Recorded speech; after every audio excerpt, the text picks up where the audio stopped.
Oh, with the document. Yeah, not. Okay. with the documents.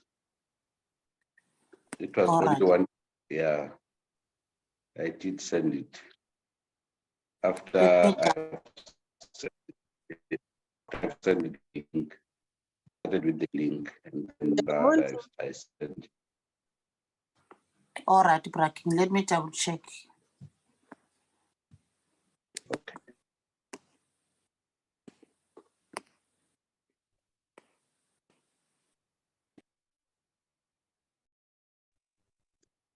Morning, King. Good morning, Chairperson. Yes. Are you fine? Yeah, I'm fine. Okay. Ready. You tell me when you are ready. Yes, I was just waiting for at least one member to join. Okay. Morning, Chairperson. Good morning. Good morning.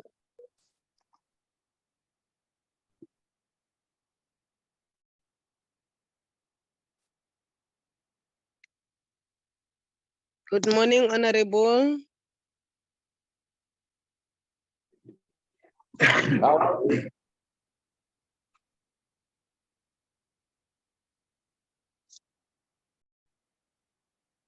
Are you okay, Chairperson? I'm good? fine now. I'm ready. I'm ready as well. Thank you. Thank you. Okay, Chairperson. Yes. Okay. I can hear you, King. You can hear me. Can you see the Yes. screen? Yes. Okay. Clear. I think we can start now. Thank you.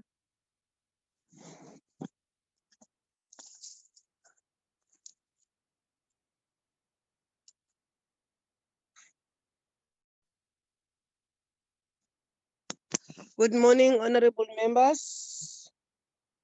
Good morning, Chair. Chair.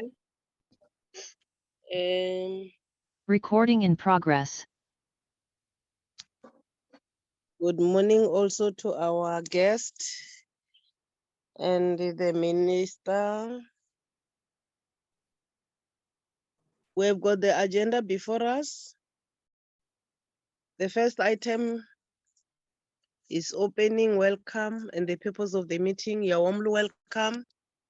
The purpose of the meeting is to get briefing from customized enterprise and supplier development, as well as the consideration of minutes of the previous meetings, which was a long overdue issue on the issue of ShopRite enterprise and supplier development programs. So I'm happy today they are here with us, and then we'll deliberate on their presentation and have a way forward on how best can we assist our small businesses. So without any waste of time, because time is money, I would like to invite all concrete ideas and inputs to make this session possible for the benefit of our society. You are warmly welcome. The meeting is officially opened. I would now request our official to present apologies if ever we do have a.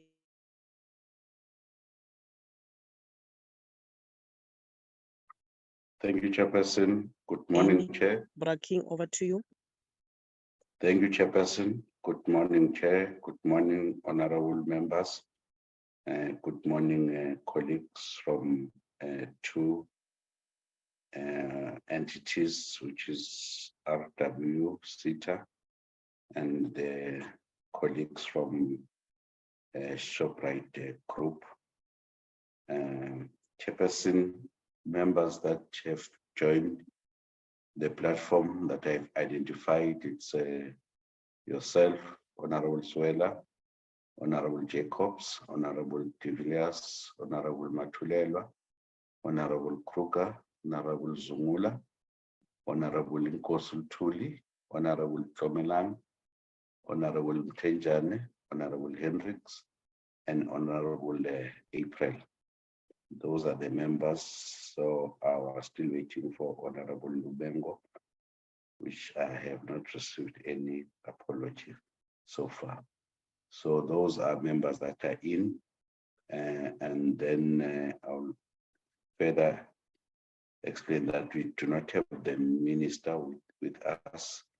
We are also having then the leadership of WR-CETA and the leadership of the Shoprite group, where we're expecting to deliberate or brief or inform the committee on the Shoprite Enterprise and Supplier Development Program. So, Chairperson, those are the people that are in the platform. Thank you. Thank you, Braking. The next item is adoption of the agenda. Can I have a mover from honorable members? Chairperson, agenda- Honorable Highness April, I am moving for the adoption of the agenda. Thank you. Any seconder, honorable members?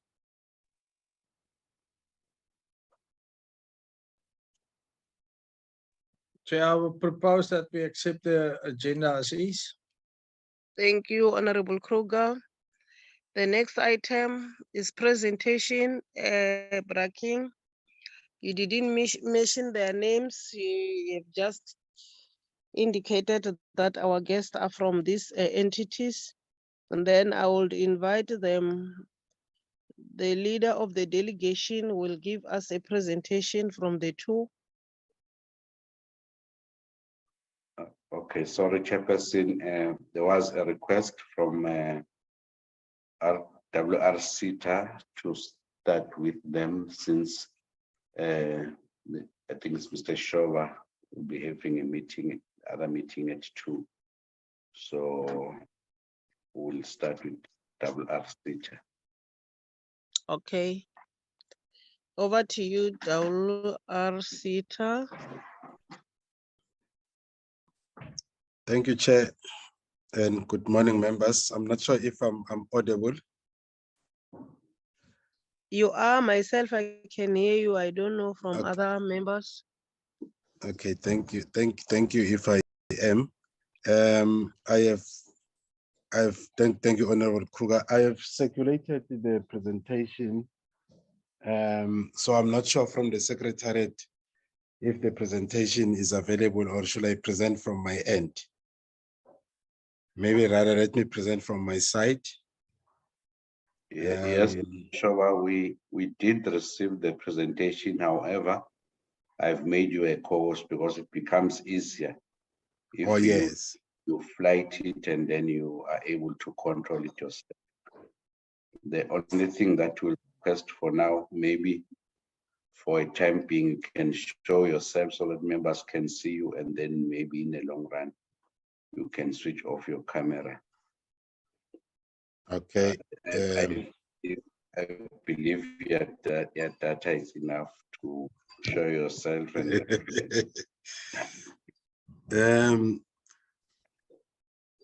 it is, I'm not that, okay, there it is. I'm just trying to check the video.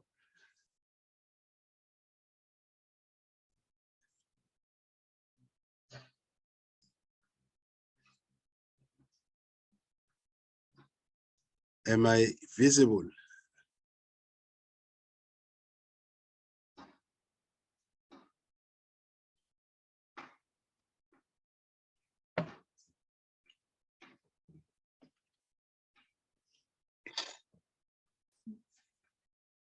it shows that it's on, but on the screen it doesn't show. Yes. Okay. Okay, you can proceed then if you can see that it's having some problems. I don't know what might be the reason.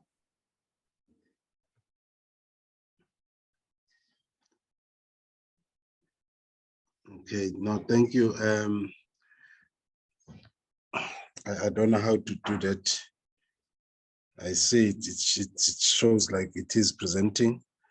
So from the presentation that I have,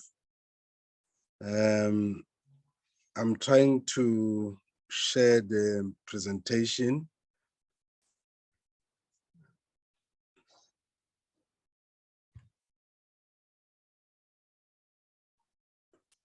I'm not sure if it is showing. You see the presentation.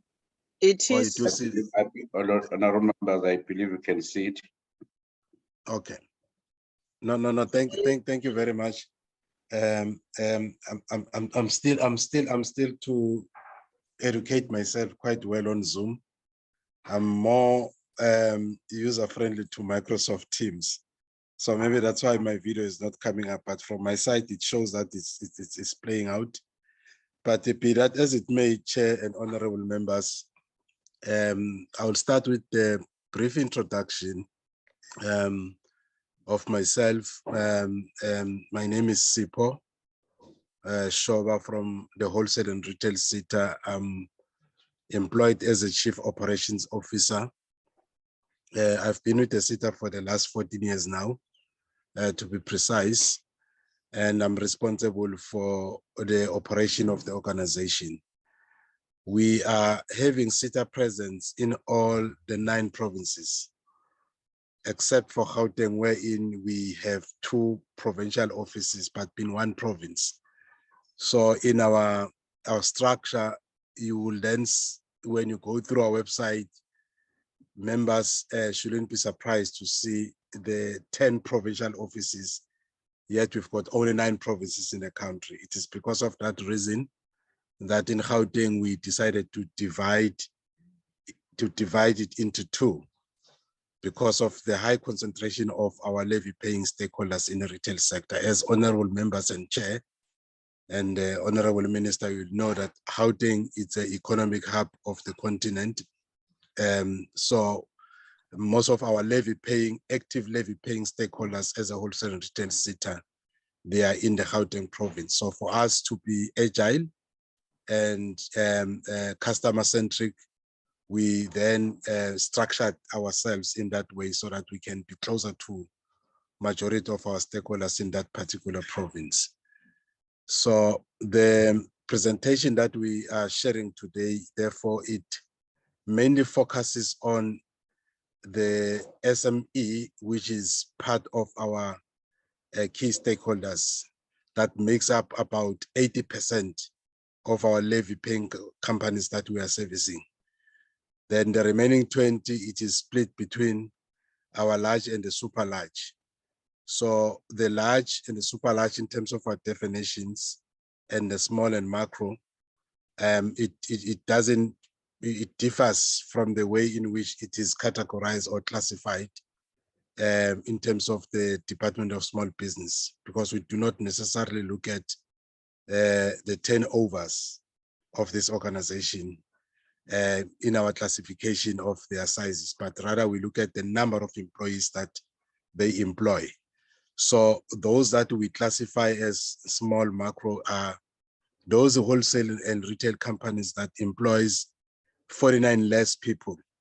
So we classify them as small, and those that employ between 50 to 149, we classify them as medium, and those that employs between 150 employees to 9,999, we classify them as large, and those that employs anything above 10,000, we classify them as super large. And in the super large category, we've got a few companies. To be precise, we've got about 13 that falls within the super large category. That is your ShopRite Group with over 100,000 plus employees, your Boxer Group with over 40-something thousand, your Mr. Price, the Massmart Group, and so forth, TFG. So those are super large. They employ 10,000 more employees. So we've got a different approach how we support them. And then the large one, as I indicated, is between 150 to 9,999. We've got a different approach, but the sector that we are coming to present is the SME, which is what we have been requested to come present before this committee. So we are mainly focusing on the 149 less, but in 149 less, as a SETA, we have then since classified them in terms of those that are formal in a way that they might have been having a registration with the CIPC as legal entities. So we support them differently as opposed to those that we classify them as informal traders. Informal traders is typically your hawkers.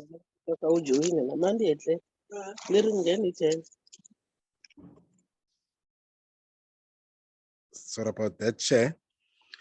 So the hawkers are our informal traders that will normally be trading in our towns, in our wherever they trade in the small shopping complexes, and majority of them will ideally be registered with the local government sector. But because they're in a retail space, we do then support them, and we've got different programs on how do we support them.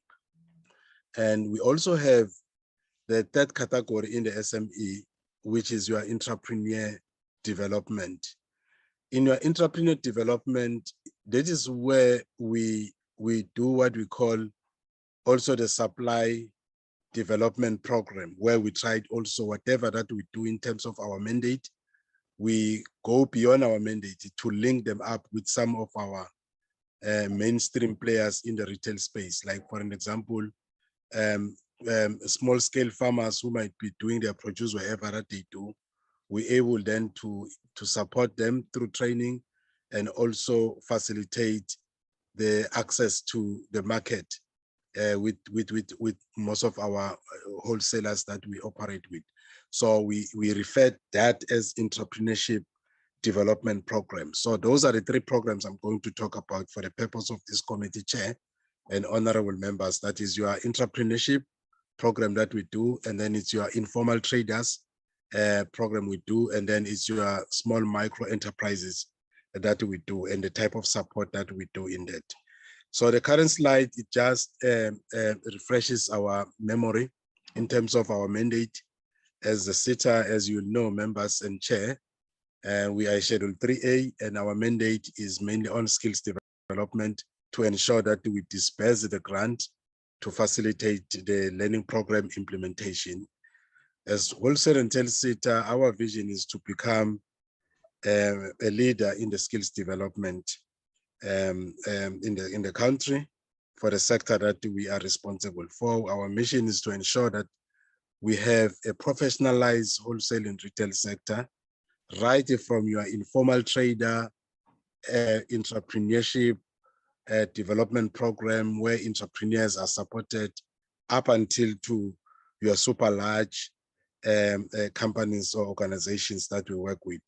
So we are doing that by obviously ensuring we support any learning program that will make them skilled and capable to carry out the responsibility they've got to, and competent, and be also sustainable, and eventually to make the wholesale retail sector a career of choice, and not the sector wherein if people then might have been not successful, maybe either at the tertiary education level or wherever, and then you just go and say, just go and work in the retail sector. We are professionalizing the sector, and we are going out there to say the sector is actually has got a very key role in terms of the GDP of this country. So that is what summarizes our mandate in terms of what we're supposed to be doing as a wholesale retail sector. Now, in terms of the high level situation analysis, honorable members and Chair, the SMME, it has got quite a number of challenges. What we did as a wholesale retail sector,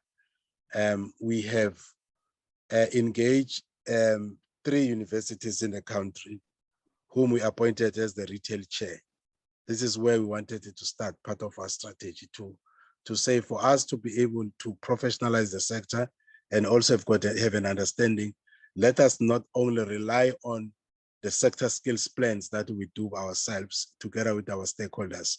But let's also get an academic component through the wholesale and retail chairs that are chairs by the 3 universities, being University of Cape Town, University of DUT, Durban University of Technology, and as well as the UJ.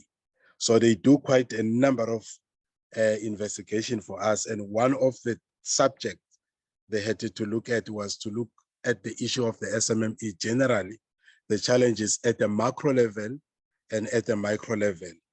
What could be those challenges that SMMEs that are faced? And they have been identified those particular challenges at the macro level and also at the macro level. But then the question as a sitter, we then had to ask ourselves, what will be our response? What is our reaction to that? Because we've got to have programs that therefore seek to address those particular challenges.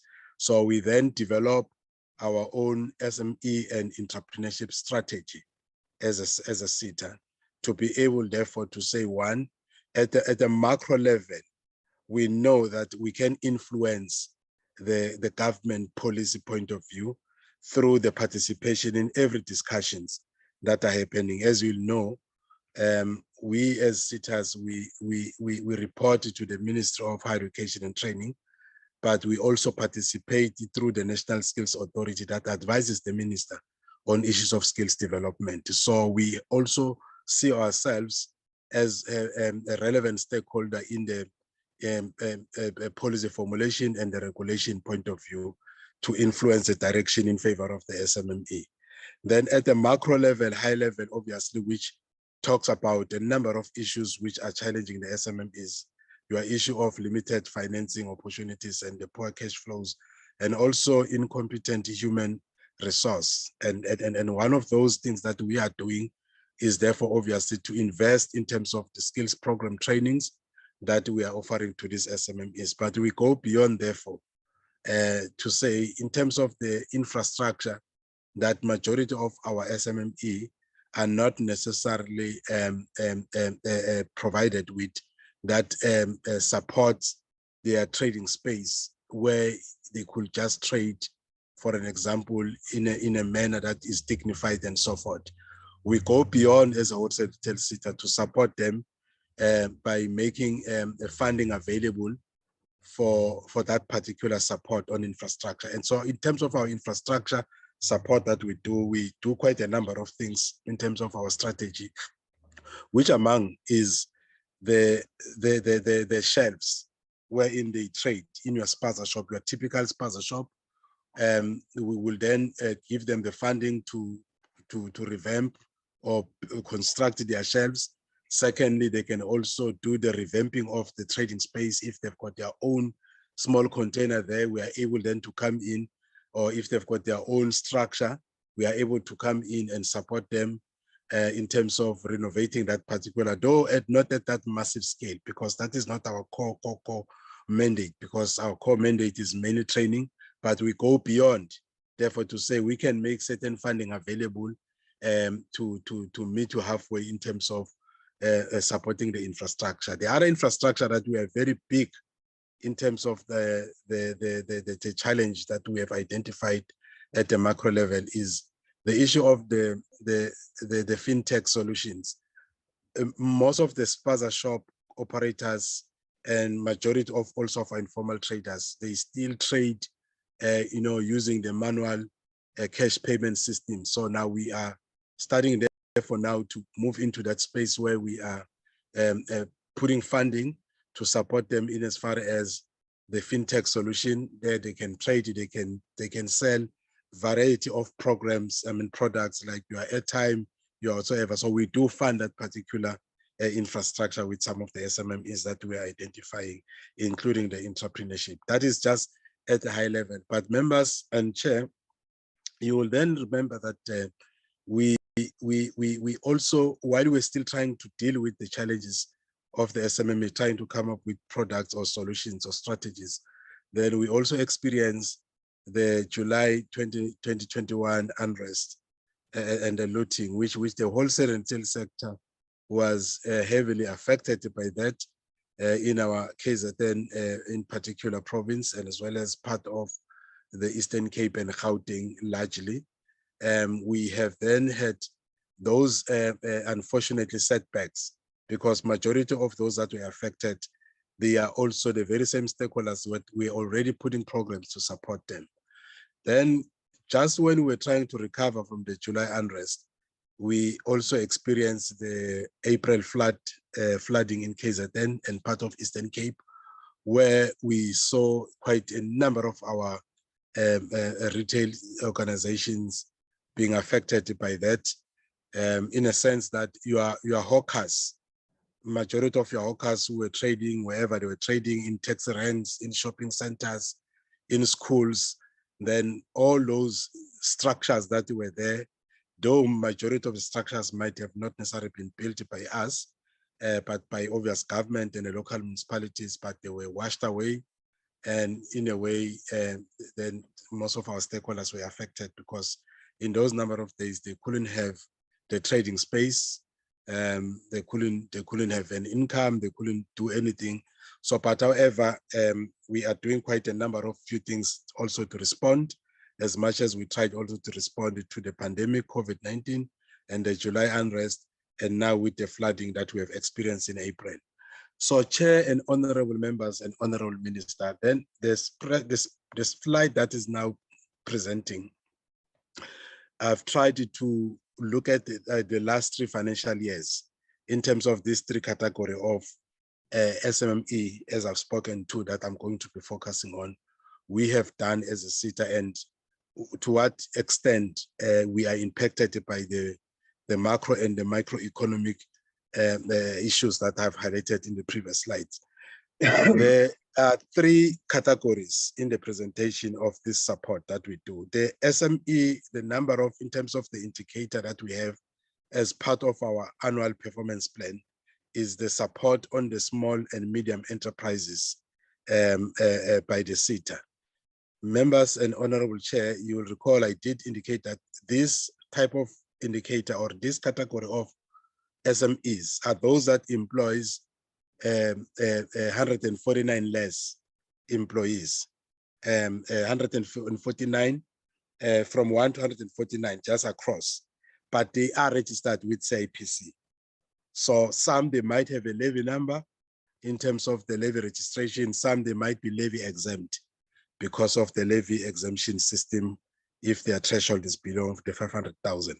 But however, in our 1920 financial year, we had supported about the 3,608, because I guess at that particular point, as wholesale and retail SETA, we were very healthy in terms of our health status. But however, if you see now in 2020-2021 financial year, we dropped because of the COVID outbreak. Majority of our stakeholders they were affected by the COVID-19, which was at the peak in terms of the hard lockdowns and so forth. And we had now to reprioritize our annual performance plan at that particular point, because the projected income that we thought we will have was now affected by the 4 months payment levy holiday that was granted. And that saw us as wholesale and retail SETA losing about 34% of our revenue income in terms of the levy grant revenue. So that also affected the financial resources for our 2020-2021 financial year, which dropped it to 2,446. But last financial year, which just ended now in March, we pick up a little bit because I think the economy is now recovering, though we were not heavily that much affected as the sector, wholesale and retail, because we are a very resilient sector in our nature. But that drop was then picked up. What we did in terms of the expenditure, in terms of that line item, we were supporting each SME at 18,000. That was for training and the business support that I'm talking about. But in 1920, you can see we have spent about 64.9 million at 18,000 per SMME to support the 3,608. However, in our 2020-2021, we had to cut the budget from 18,000 because of, as I indicated, the issue of the COVID and the payment holidays and so forth. We then cut our expenditure or our budgeting that we provide to SMME by half. Then we were working at about 9,500 instead of 18,000. So the 9,500 that we gave to the 2,446 SMME was then divided into 3,000 went into training, which is mainly non-credit bearing. We don't do a credit bearing. When I say non-credit bearing, we're not doing a training that will require assessment, moderations, and the certification, which is a more expensive. And unfortunately, part of our strategy, most SMMEs do not have a luxury of being out of their stores or out of their business operations for a longer period. So when you are doing a credit bearing, it takes them forever to be out. So rather we do your 3 days up to 5 days maximum credit, non-credit bearing short program that addresses the key skills that they require. Like for an example, your modules on finance for non-finance managers, so that they have the basic financial calculation skills. So we've got that particular budget from the 9,005, which is about 3,000 that it goes to that. And because at that point we still had the regulation in terms of the COVID-19, so the 500 rand, we were building it for when they are in that class for that 5 days, they will use that for PPE, like your mask, your sanitizers, as part of our adjusted response strategy to COVID-19. And then the 6,000 was going straight into the support, business support, which means some will use that 6,000 to replenish stock in their spaza shops. Some will use that 6,000 to renovate. Some will use that 6,000 to put the security features like your butlers on their stores and whatsoever. They will have quite a number of other activities that they will do. Some they even buy because some of them there, they've got the fridge, the fridge that they use for putting their products and whatever. When they trade, they will use that. So we know that is not enough to meet all the infrastructural or business support requirement that they will require, but that is how far we will go. As you can see, in 2020, 2021, we spent about 23 million.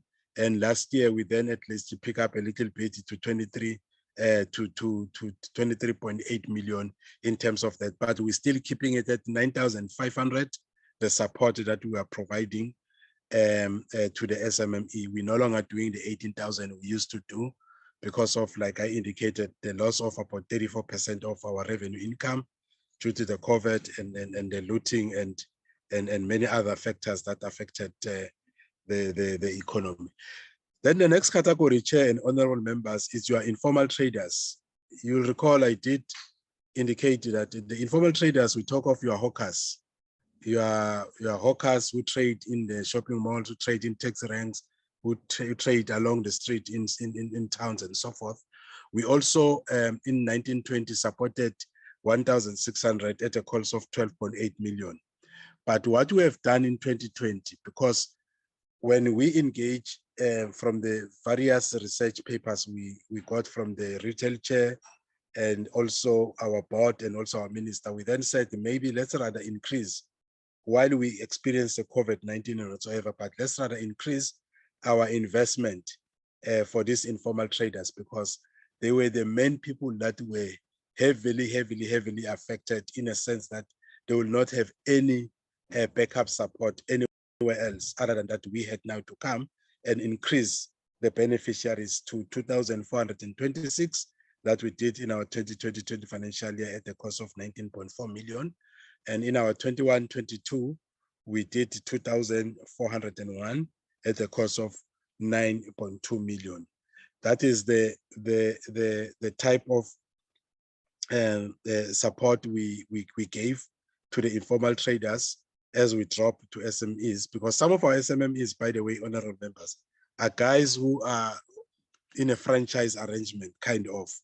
So that is why we were, in terms of our investment strategy, we said maybe let's channel more into these informal traders than the what to call, but we spend about 8,000 per informal trader for a one-day program because they don't have a luxury of time as well to be away from their trading space, of which that 8,000, 3,000, it goes to buying them stock on that day when they are off their trading space.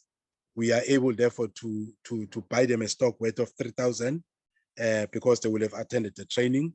We also transport them with the balance of 4,005, which is about the transport for them to go to where the training happens, and also the training fees, and as well as the material, catering, and everything that they require on that particular day, so that it doesn't hit on their pocket when we take them away for that particular one day. So we also do that kind of support. And then the third category of our SMME support is the entrepreneurship development. This is the one that I spoke a little bit, that we now have a strategic partnership that we are building as well with some of our wholesale retail companies, because we now focusing mainly not only on providing support through training for these entrepreneurs, but what we also do, we try as well to link them to the market in terms of the produce. So most of these entrepreneurs, some they are manufacturing their own products at a small scale, and some they are manufacturing or they are in a small scale farming, and all their produce. Therefore, we try then to say, let's put you into a coding program, for an example, because for us to be able to say ShopRite, Spar Group or Boxer, can you take the produce from these small scalers that we have trained? They will then obviously give us the certain, requirements that they will want us as we train them. They must be meeting those particular standards in terms of the produce that they will be procuring from them. So we bring that as part of the supply development support program in partnership with some of these wholesale retailers, because then they will know better than we'll know as a wholesale retail sitter in terms of their codings for each and every product. If it is cabbage, if it is spinach, what are the things, what the quality, and how they should, all those type of things, without chair and honorable members getting into details.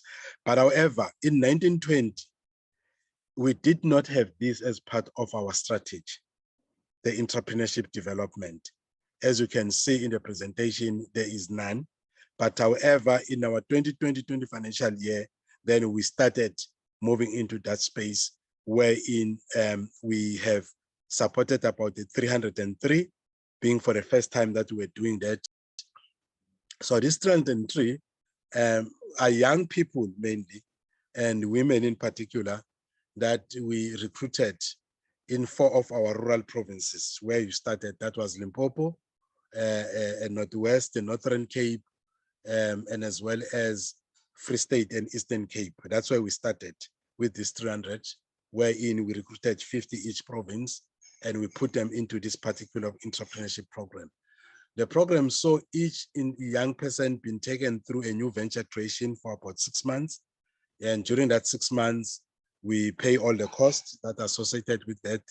And we also then, after they were certificated now in a accredited certificate, we gave them 15,000 as a support, business support grant, to say, therefore now, go and take this 15,000, buy stock, start your business from what we have learned. So in our 2021-2022, we increased that from 6.3 million that we spent to 10 million, and the beneficiaries are now 477. So the 477, 300 of those came from Eastern Cape, where we partnered with Boxer superstores. These 300 small-scale farmers were recruited across the Eastern Cape, and we collaborated with the Department of Agriculture in the province. We also collaborated with the Agricultural College in the EC, and together with Boxer, we funded that as a sitter, where in these 300 small-scale farmers, they were trained in terms of the quality of the farming that they do, and also Boxer is then putting them through the supply chain development program to see through the produce that then they yield the Boxer's shelves. So that is a project, as you can see, it's our 21-22 financial year. We are concluding that project now in December, and we'll be doing the impact assessment in terms of that project with Boxer. And probably next time when you come before this honorable committee, we will be able therefore to share the impact of what we are doing with Boxer already. And we also have partnered with the CGCSA. CGCSA is Consumer Good Council of South Africa that represents quite a number of our large stakeholders, like your ShopRite, your Boxer, and so forth. They are also partnering with us to do also the coding itself in terms of the access to the market, to the SMMEs that we are identifying. We call that project shelf readiness. So I even included it here in the particular spreadsheet because it's one of the other programs that we are now starting to do, and it's still at an infant stage. But however, we have, as management, already approved the funding just 2 weeks ago, and we're still at the conceptualization stage with CGSA, but we are going to be having 100 more entrepreneurship in this particular financial year 22-23, which will increase the number of support that we're doing to ensure that CGSA, because it manages its members, it understands its members than we do, then they are going therefore to capacitate them to be able to produce whatever that they produce and be linked to the wholesalers and be able to have their product on the shelves of these big retail organization from what they will have produced. So that is, Chair and honorable members, the 3 programs that we are doing. Obviously, I've indicated that we do have few challenges, and the main issue, which is a challenge, as you see all the 3 categories, I talk training, of which is our core space as a SETA. We're comfortable with that. We know how to monitor that. We know how to provide assurance. We know how to. But the biggest challenge is the business support grant, wherein we give this through a voucher to SMMEs. If it's an SMME, the 6,000 I was talking about, when you separated the 3,005 for training and COVID and PPEs, 6,000, some of our SMMEs do not take that money and either use it for buying, replenishing their stock, or they use that money for something else. That is our biggest challenge. The informal traders that we also take away for a day, and we give them the 3,000 business voucher. We also have the similar experience there, wherein they don't use that voucher that we activated through our ABSA bank to procure stock. Some, if we check in terms of the report, where they use that for liquor in ship-ins and what. So that is an area that we're trying therefore now to see to it how can. With entrepreneurship, we have not yet experienced that because we have started at a small scale, not at the thousands and thousands of numbers. So we are able there to at least have a control in terms of the numbers of that we're supporting in as far as what they use that money for. We are comfortable there that the vouchers that we are issuing, they are being used for entrepreneurship support development program for what it is intended for. And we also have the feedback from some of the young people and women. Each time we go to our conferences, we bring some of those, like if there's a CGCSA conference, there is Black Business Council conference, so FRA conference, we bring them in to display some of the product that they will have been supported through our entrepreneurship program. But what then are we doing as a SETA to address this particular issue of the misuse of the money? We have been engaging with the Department of Small Business Enterprise since COVID, and we have been raising this and say we would want to have a collaboration. And the collaborations, I'm happy to report, honorable members, that it is now coming closer to be sealed. We've got an MOU that has now been signed. We met with the DG last month and the CEO of SEDA, and we are now looking at the possibility that once we have trained, we will rather have a vehicle because SEDA has got a program of being able to have the list of accredited suppliers in a database that are also meeting the requirement of the procurement of the local or empowerment of the local producers and so forth.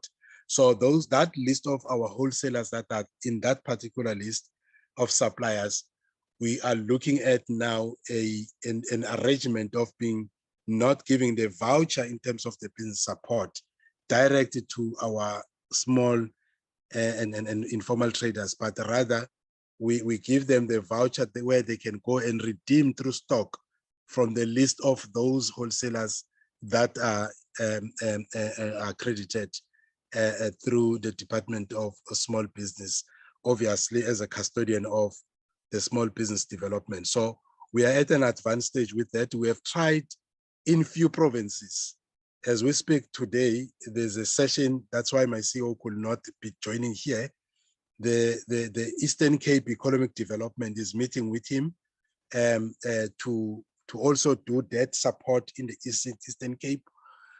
We have done with the KZN Economic Development through Zimele program, where we are supporting 600 and we are not giving them the money in monetary value now, but instead we are procuring through the department bulk buying, and they go and then redeem the stock, and then we pay the operator of that bulk buying facility. We are also, as I indicated, working with a few banks and other service providers to look at the best model in terms of the fintech. That the fintech being your cash payment system, the device, where in some of the spaza shops, as we speak here in KZN, we are already piloting that. I think there's about 5 of the 500 that now have received that particular device, wherein they are going to trade whatever that they do the stock from the bulk buying warehouses, and from the money that we pay as a SETA for that particular stock. It doesn't therefore now go to that spaza shop owner, but it goes through the fintech, what to call cash payment system. They order there online, then they just go and collect the stock from accredited suppliers that have been identified here in KZN. So we are planning to replicate this nationally. Hence now the conversation between myself and with Mr. Mbata from SEDA to just close that national, so that it doesn't become in one province we do this and in other provinces we still have that particular challenge. So the priorities that we have identified, part of our SMME strategy, honorable members, is to focus on the 5 areas. We are committing as a wholesale retail SETA that we will ensure that we support the SMME with training interventions. Like I indicated, this is part of our annual performance plan, and we also do a specific partnership with various provincial economic development departments, and we are also linking up with the national department so that we are all over the country. 2, we will want it to have a coordination kind of a model with various government agencies, like I've indicated that we are already at an advanced stage with SEDA to collaborate. We also bring other SETAs as well, like the one that we are doing now here in KZN, and the one we do in Eastern Cape. We're collaborating with the local government SETA for the hawkers, because they regulate the licensing of most of the hawkers and some of the spaza shops. So we're collaborating with them.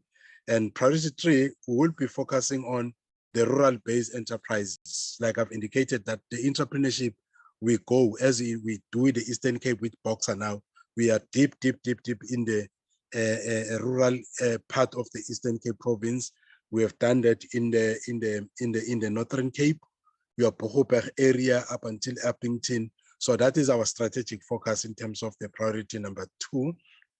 Number 3 that we're looking at to be biased towards the rural-based enterprises. Then priority number 4, part of our strategy, is to ensure we avail information and whoever institution, including this honorable committee, for whatever information that you'll want from our SPP reports, the impact assessment studies that we have done, we are willing to share with you so that you also then assist in terms of the oversight, in terms of the inputs that you will want to make.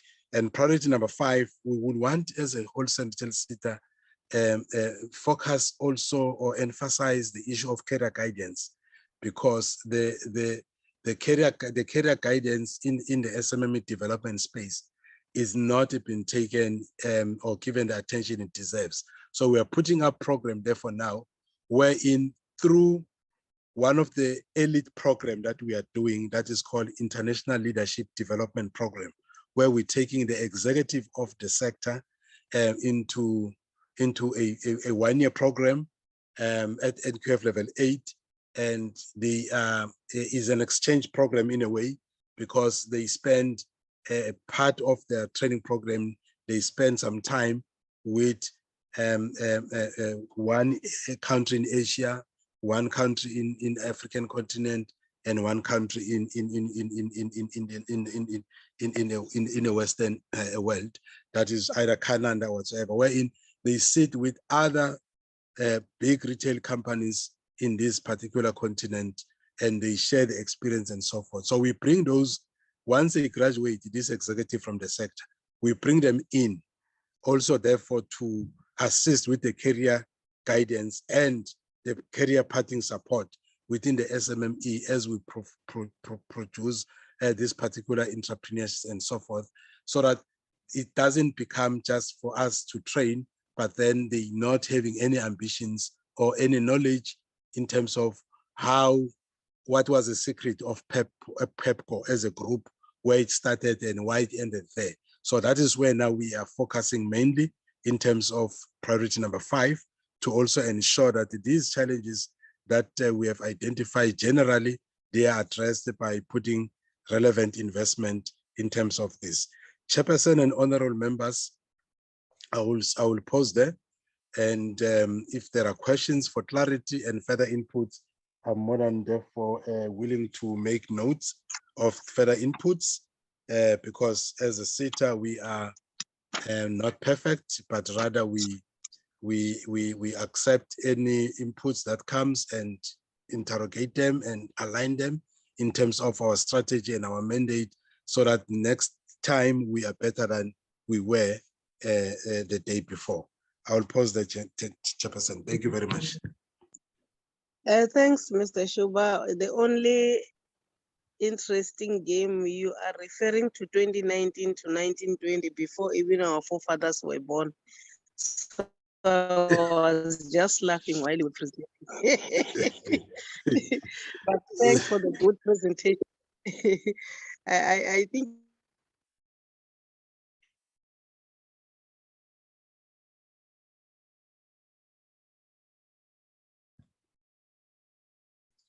he did not notice that, but 1920 says, wow, into a request you would like to be released. So what I'm going to do, I'm going to request members to engage with your presentation, and then we'll zoom to the second one so that we will give you that space. So honorable members, here is the presentation, a very interesting one. I'm only worried about those who are given vouchers will do something else rather than to do what they are supposed to do. But it was good. It is empowering us as the portfolio committee. Since I've said it has been long overdue that we're waiting for this information. So thank you so much. I would now allow my colleagues to interact with the presentations. Interestingly, about the 5 priorities which are put before us, I believe they will empower us moving forward, doing oversight. Yes, the issue of COVID, floods, as well as unrest is a thorny issue, which we believe it will take time, but we appreciate also your intervention in this regard. Honorable members, here we are. Can we interact with the presentation? We'll show by raising up of our hands, and then King will identify those hands for me. I've got a little bit problem of a network. Sometimes I'm kicked out. So we'll guard against that. Over to you. Chairperson, there's Yes, a, Kip. there's a hand from Honorable Kruger and Honorable Yes. TVS so far. All right. In that order, Honorable Kruger, can you come in, please? Thank you, Madam Chair, and appreciation for the presentation. It was very informative. Madam Chair, my history with skill development started many, many years ago with the services SITA.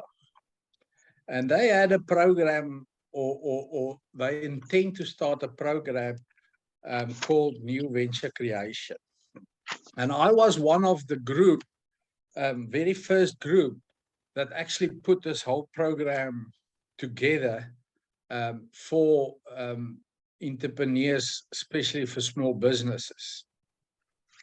And you know, I was a bit worried why the services SITA, but I think on that stage it was the only SITA that was willing to take the risk and go into the new venture creation, or let's call it entrepreneurship development.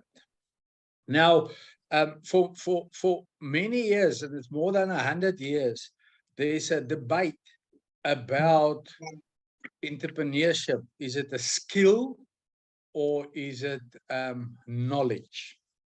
Now, don't ask me the answer. I'm still struggling with it. And I think many, many times about it, because if it's a skill, then you can't train it. I mean, then you can just sharpen the pencil. If it's just knowledge, then of course we can train it. Look at it as a piano player. If you can't play piano, nobody can train you to play a piano, but they can help you to improve your skill. It's a talent. The one is a talent and the one is just knowledge. So, of course, I was also involved in the early 2000s in training youngsters to become entrepreneurs. And we saw a few on the slide, we saw a few figures there of how much the W and R SITA or spend on skill development and on certain students. Now, in the early 2000s, for a learnership to go onto this new venture creation program, it cost 50,000 Rand. First of all, for the it was like a guest employer for the employment of this. Another 50,000 plus minus for the trainer. And then, of course, the learner also received a stipend of about 1,800. So you can see government tried to spend a lot of money on developing entrepreneurial skills. Unfortunately, I don't know what happened to the program here in the 2010. I actually got lost in skill development, and you know, and I don't know if the service SITA are still the champions of the new venture creation program, but I think still that is the way we must go. And so my point is, I think we must start, and I want to propose that we must actually start a small business SITA, because this SITAs involved in big business don't know the ins and outs of small businesses. And if you look at the presentation as well, it's evident that they're busy giving small business a fish instead of teaching them how to catch a fish. So so it's a bit of a catch-22 situation, but we need not just to throw money behind small businesses, but definitely develop the talent for them to run a business. Now, also, if you look at double dipping, and I mean, we all know there's a lot of double dipping going on. If you just look at the small scale farmers that was mentioned, I mean, the Department of Agriculture got a program for small scale farmers. Small Business Development Department got a program for small scale farmers, and the CETA also have a program on small business development. And if you look at the bigger picture, 70% of our small businesses fail in the first year. I mean, that is statistics from DTI. So Recording in progress. that stays a problem. And most of the money that governments spend per year, because remember, there's a difference in developing a small business and developing the entrepreneur. I mean, it's two different concepts. But government spend a lot of money developing small business, and most of those money, most of those rands land in the pockets of consultants and advisors. And it's not my research. I mean, we already had people giving us presentations about that, and I think there is there is definitely information that this happened. So, Chair, what I want to propose is, and beg from the minister, I don't know if she's still on, that we must move away from a CETA that gets most of its money from big business in any case. So for sure, a lot of their budget will go towards big business and train their staff and train their people. Let's start a small business CETA, because CETAs are there to develop skills. It's a skills development platform. And the problem in South Africa is we don't have enough entrepreneurs, although we spent millions and millions. I mean, we saw the presentation. We spent millions and millions on small business, and unfortunately, in the first year or second year, because we don't spend that money on entrepreneurial activities and entrepreneurial skills. So, ma'am, again, I propose that the minister go to the Minister of Education and we start a small business CETA, so that we can concentrate just on small business, because small business entrepreneurs got a much different skill than the CEO of Checkers or Pick n Pay or so on. Thank you, ma'am. Thank you, Honorable Kruger. Thank you, Honorable Kruger. Honorable de Villiers, King, you will update me if ever we have got new hands. Thanks, Honorable Kruger. I believe the department is here to listen to you. I heard you properly. We must not spend more money to consultants, but rather concentrate on small business, because that's where skills are needed, if I heard you well. Thank you so much. Honorable de Villiers. Thank you very much, Chairperson, and nice to see you and all my colleagues here online. I really want to thank the W&R CETA for the presentation. As a relatively new member of this committee, I was not aware that the Department of Education has got a CETA that actually operates in the the wholesale and retail sector. And I mean, I guess there could be a discussion of why they are situated within the Department of Higher Education and Training Department and not seated within the Small Business Development Agency itself, because it does seem like that's what they do. They focus on SMMEs. But nonetheless, I think it's more important that the work gets done than that we have debates around where the department should be.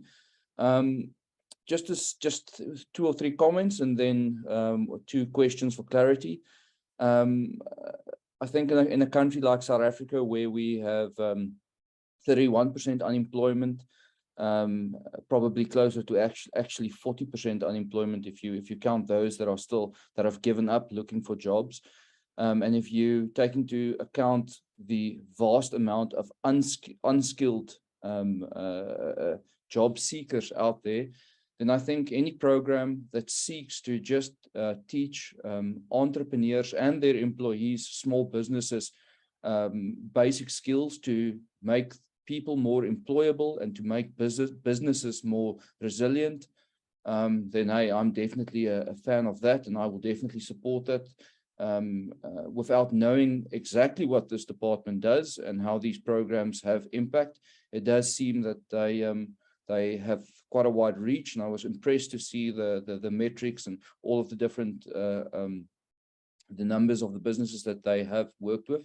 I'm also really impressed to see that they have worked in partnership with Boxer, because I think ultimately working with someone like the Boxer Supermarket Group gives the government department, who are not retailers, access and skills into how retailers operate, into how to transfer those skills more effectively to the small retailers that need it, the small SMMEs that need it. Because ultimately Boxer understands much better than any government department what skills are necessary and how they should be taught, because that's what they do. So I love that the fact that they do that you guys do that. I would just like to also say that I think you know, if we look at the history of Black economic empowerment as an absolute failure of a policy to try and empower the masses, and we don't need to debate this, we can just look at the unemployment figures, our economic growth figures, and see that BEE is a failed policy.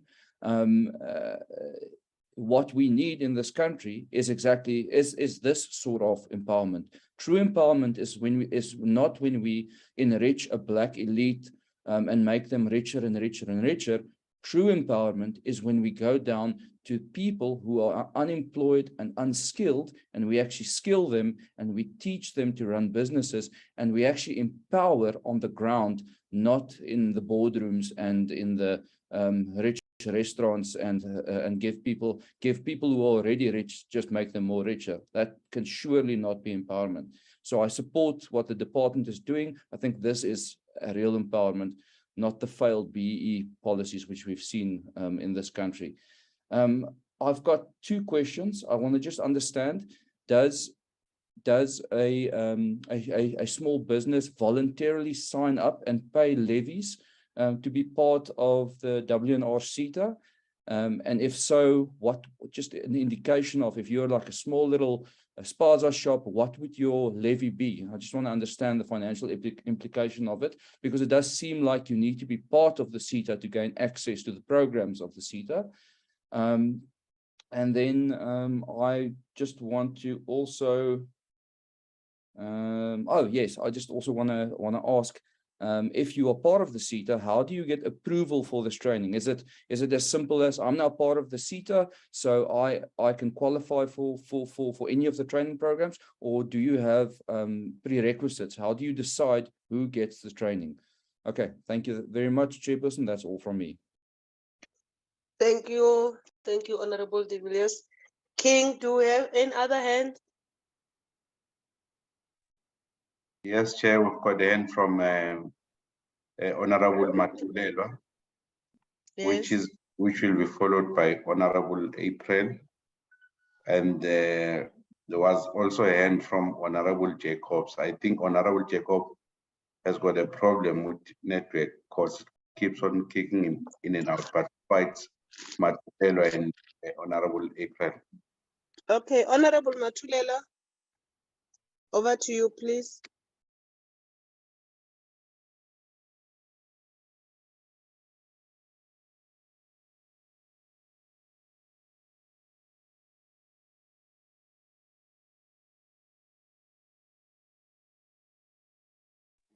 Thank you, Chair. Sorry for the delay. Thank you very much for presentation from SETA. Mine is very short and simple.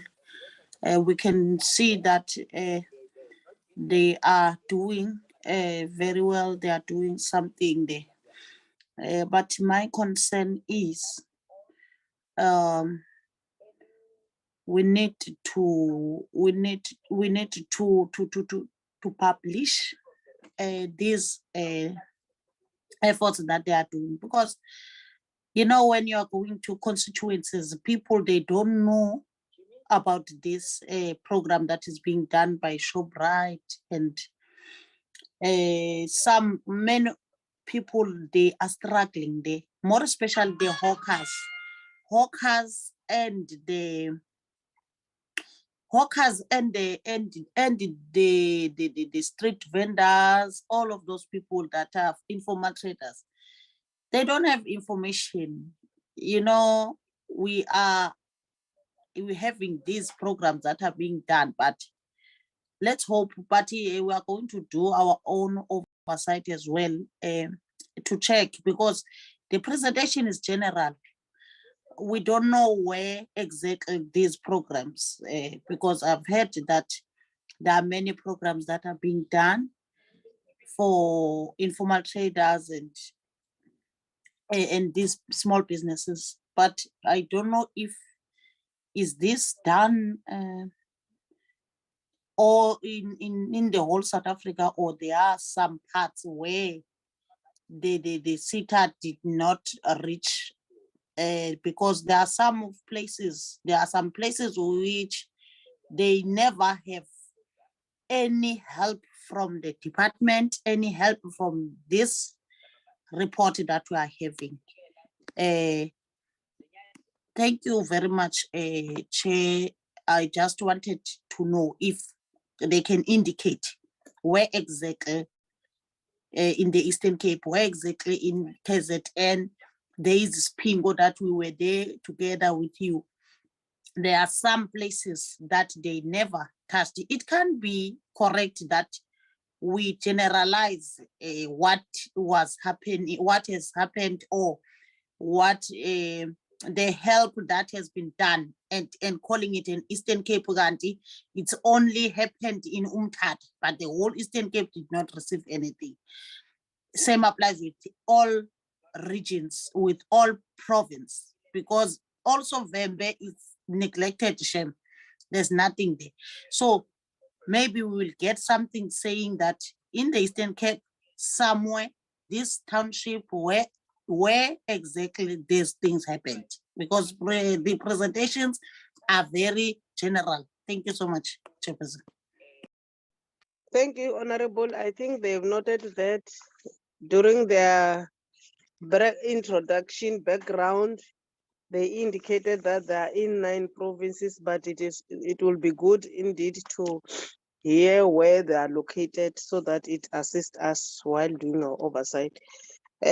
Honorable April, the stage is yours.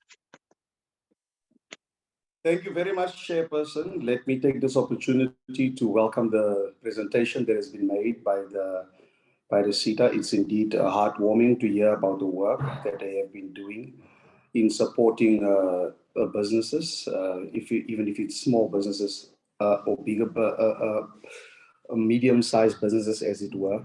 Chairperson, let me start by, after acknowledging now this presentation, I am very deeply disappointed in Honorable Jan de Villiers that would come here and speak about a BEE failed policy and talk about a black elite that keeps on getting richer, but he mentions nothing about the white elite that has been in charge of the economy, still sitting on the bulk of the money that is in this economy and doing absolutely nothing to empower the small black business. Blacks are the majority in this country, and if you are going to disrespect black people, you are not going to do it in this portfolio committee and represent the only narrow white interest as you have been doing. So I am cautioning you on the side of not being racial when you are going to present here, because when you govern, you don't govern only for white people or only for black people, you govern for South Africans. So you must watch when you are going to mention these things. Chairperson, I would like to say the collaboration that is signed in the MOU, one would like to get a little bit more information from the, it seems like the camera is dirty. More information, what does this MOU contain? How does this MOU benefit the small businessmen? I am also very happy to hear about the suppliers that will form part, the suppliers that will form part of the ShopRite initiative. I'd like to check. The president announced 1,000 products. Is those 1,000 products, is some of those products going to be made part of the supply that will be there for ShopRite and so forth? And then I am very, very happy about the rural-based enterprises. What specific names of Boegoeberg and Upington, which I know is in a very small province on the outcasts, and not a lot of economic activity is happening there. But it feels good to hear that indeed there's work that is being done there. And finally, one would want to speak to the international, the international, there's international training or guidance for SMMEs. I want to be clarified. Who is this? Is it for staff of SEFA, or is it for entrepreneurs, or who's that for? You must know the backbone of our economy rests on small businesses, and one would want to check with us if the services SETA or it's not the the retail and SETA is how far are they with regards to I know that there's a skills development levy that is paid by bigger businesses, but the smaller businesses, a SMME, many of them doesn't comply, and what help are they giving to make sure that compliance happen even on that level? I thank you, Chairperson. I'm done. Thank you, Honorable April. Honorable Jacobs, are you ready?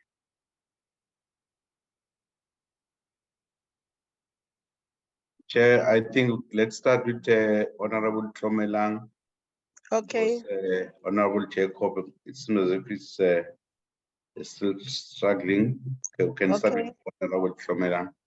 Honorable Shomelan Bree. Thank you, Chair. I hope I'm audible, Chair. You are clearly. Okay, thank you, and good morning to colleagues and the department and also the presenters. Chair, let me also welcome the presentation that has been done this morning. However, Chair, I just want to follow on what my colleagues have been saying, that I think we all agree that small business is key to job creation, and we must also refer to it as that can play a role in an economy of the country as one of the drivers. But my concern, Chair, we know that RWCTA is expected to give skills to small businesses, but my concern remains, Chair, to the informal and small businesses, as Honorable Kruger have already indicated. I just want to check, how do they reach out? Because most of the advert that they are doing it online. And we have rural areas where we have small businesses and informal traders that are struggling to get access, to get information about their trainings. And in other provinces, I don't think that offices of SETA are more visible as it is expected to be.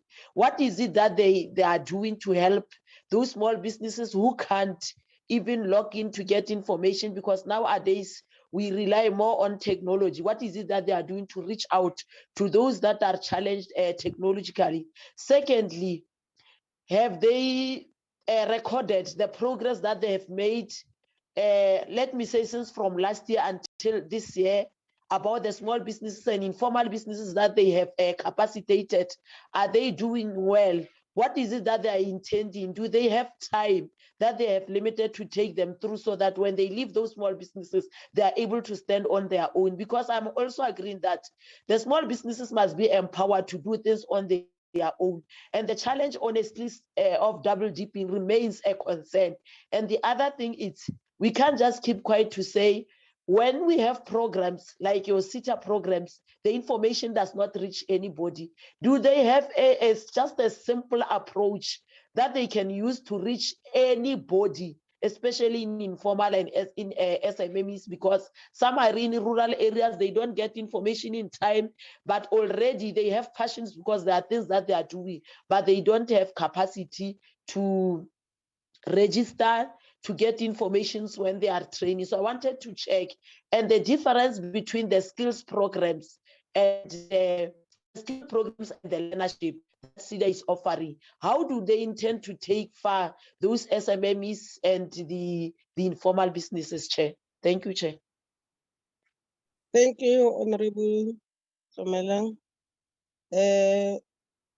King, another hand. Is there any other hand? Can give Honorable Jacobs. Okay, Honorable Jacobs, welcome back home.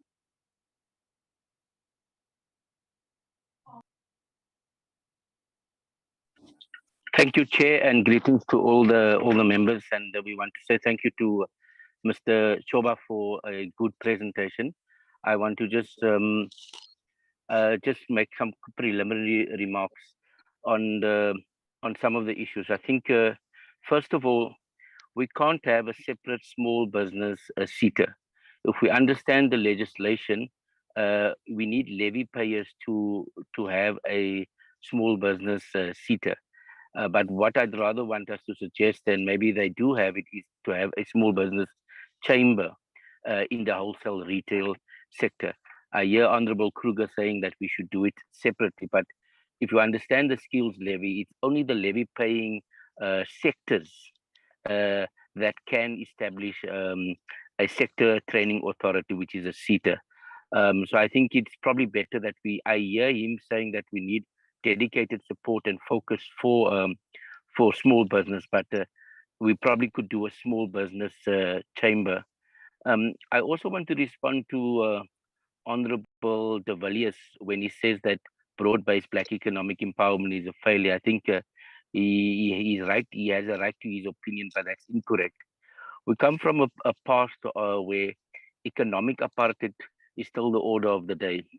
And if we don't legislate, we will ensure that the haves will continue to have, and then they will only throw the crumbs back to the people that have not. So we need to ensure that broad-based Black economic empowerment is properly implied.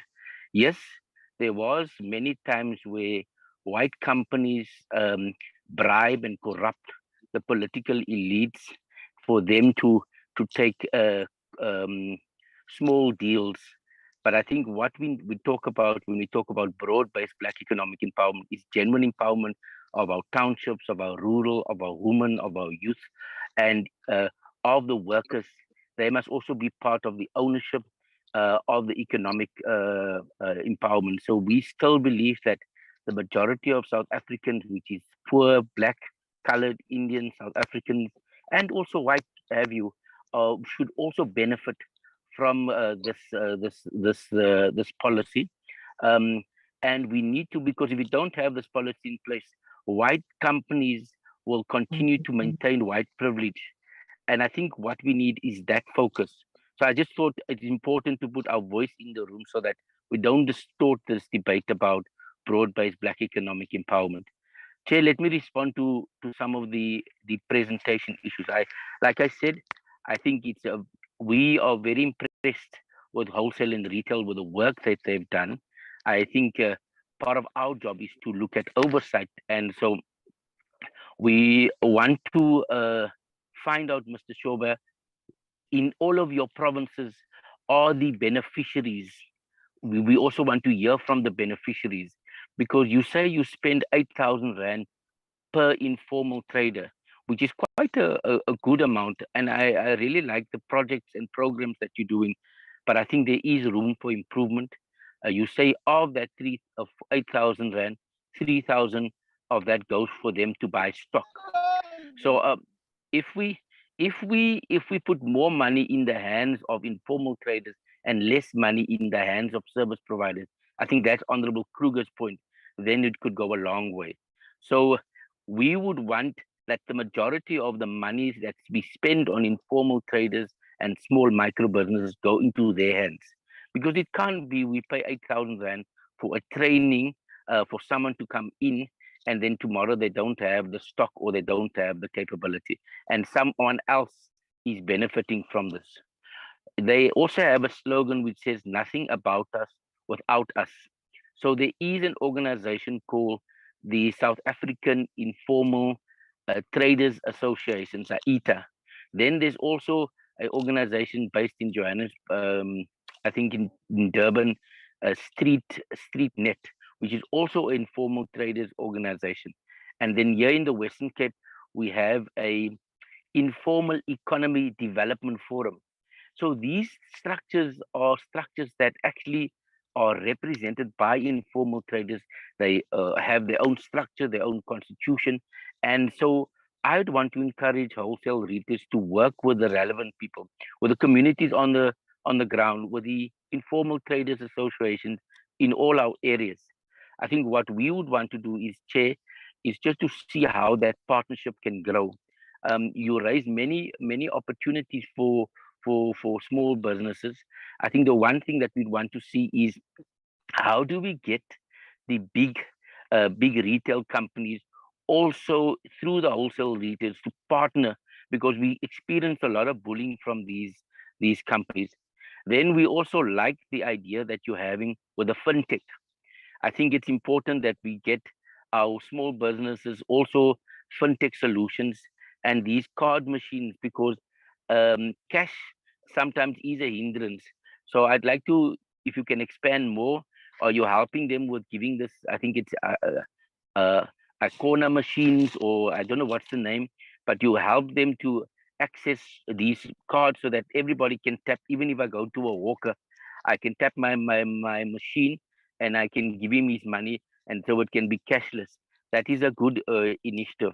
So Chair, those are some of my initial comments. I think we will have to study the wholesale retail's presentation. There's a lot of money going through. I'd also want to hear if there's partnerships.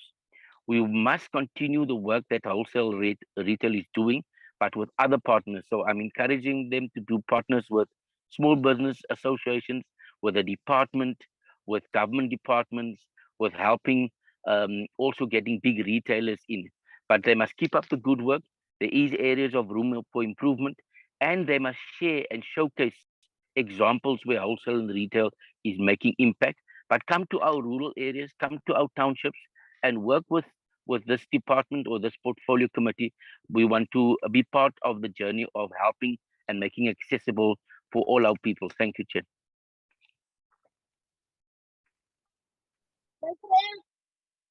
Thank you, Honorable Jacobs. Thanks, Honorable Shoba. Some were comments, some were questions for clarity seeking purposes. I'll hand over to you to respond to such so that you can be released at this platform. Okay, Thank you. Thank you, Chair and honorable members. I think I've tried to capture as much possible. And as you correctly put it, some are comments, some are questions. Maybe let me start with, where do I start? Maybe let me start with the last comment and advice from Honorable Jacobs. Then I'll go towards the first questions and comments that were raised by the first honorable member. Yeah, I think it's yes, indeed, we are collaborating with SAITA. I will start there. SAITA, as we speak, Chair and honorable members, we have in the last 2 years, we have allocated them not less than 300 learners. When I say 300 learners, that's how we determine the investment, because we do the head count in terms of the payment we do. So we do collaborate with SAITA. Just now in April this year, I've just attended the graduation for this 300. It's only women who are GBV victims who participate in that program, and about 8 provinces are participating in that particular program that we are funding with SAITA, wherein also your Woolworths and Truworths have come on board to give whatever production that comes from their produce that is not to the standard that it will require of them to put it on their shelves. So they will then take that particular product, and they will also have the material that they use in a textile that they will give to these women who come across from 8 provinces who are doing all this textile at a small scale, but then they get that material that is not meeting the minimum requirement that the Truworths will require. Then they get to train them, and then Truworths come back later and also give them the type of training that in terms of the sewing and so forth, so that the produce that they do, even if the standard will not have been the standard that will meet the Truworths and the Woolworths, but still the produce, they can still be able to sell to the market at a reasonable price and be able to sustain themselves. Just on the 4th of October, next month, I'm meeting with the South African Traders Association that Honorable Jacob spoke about in Cape Town.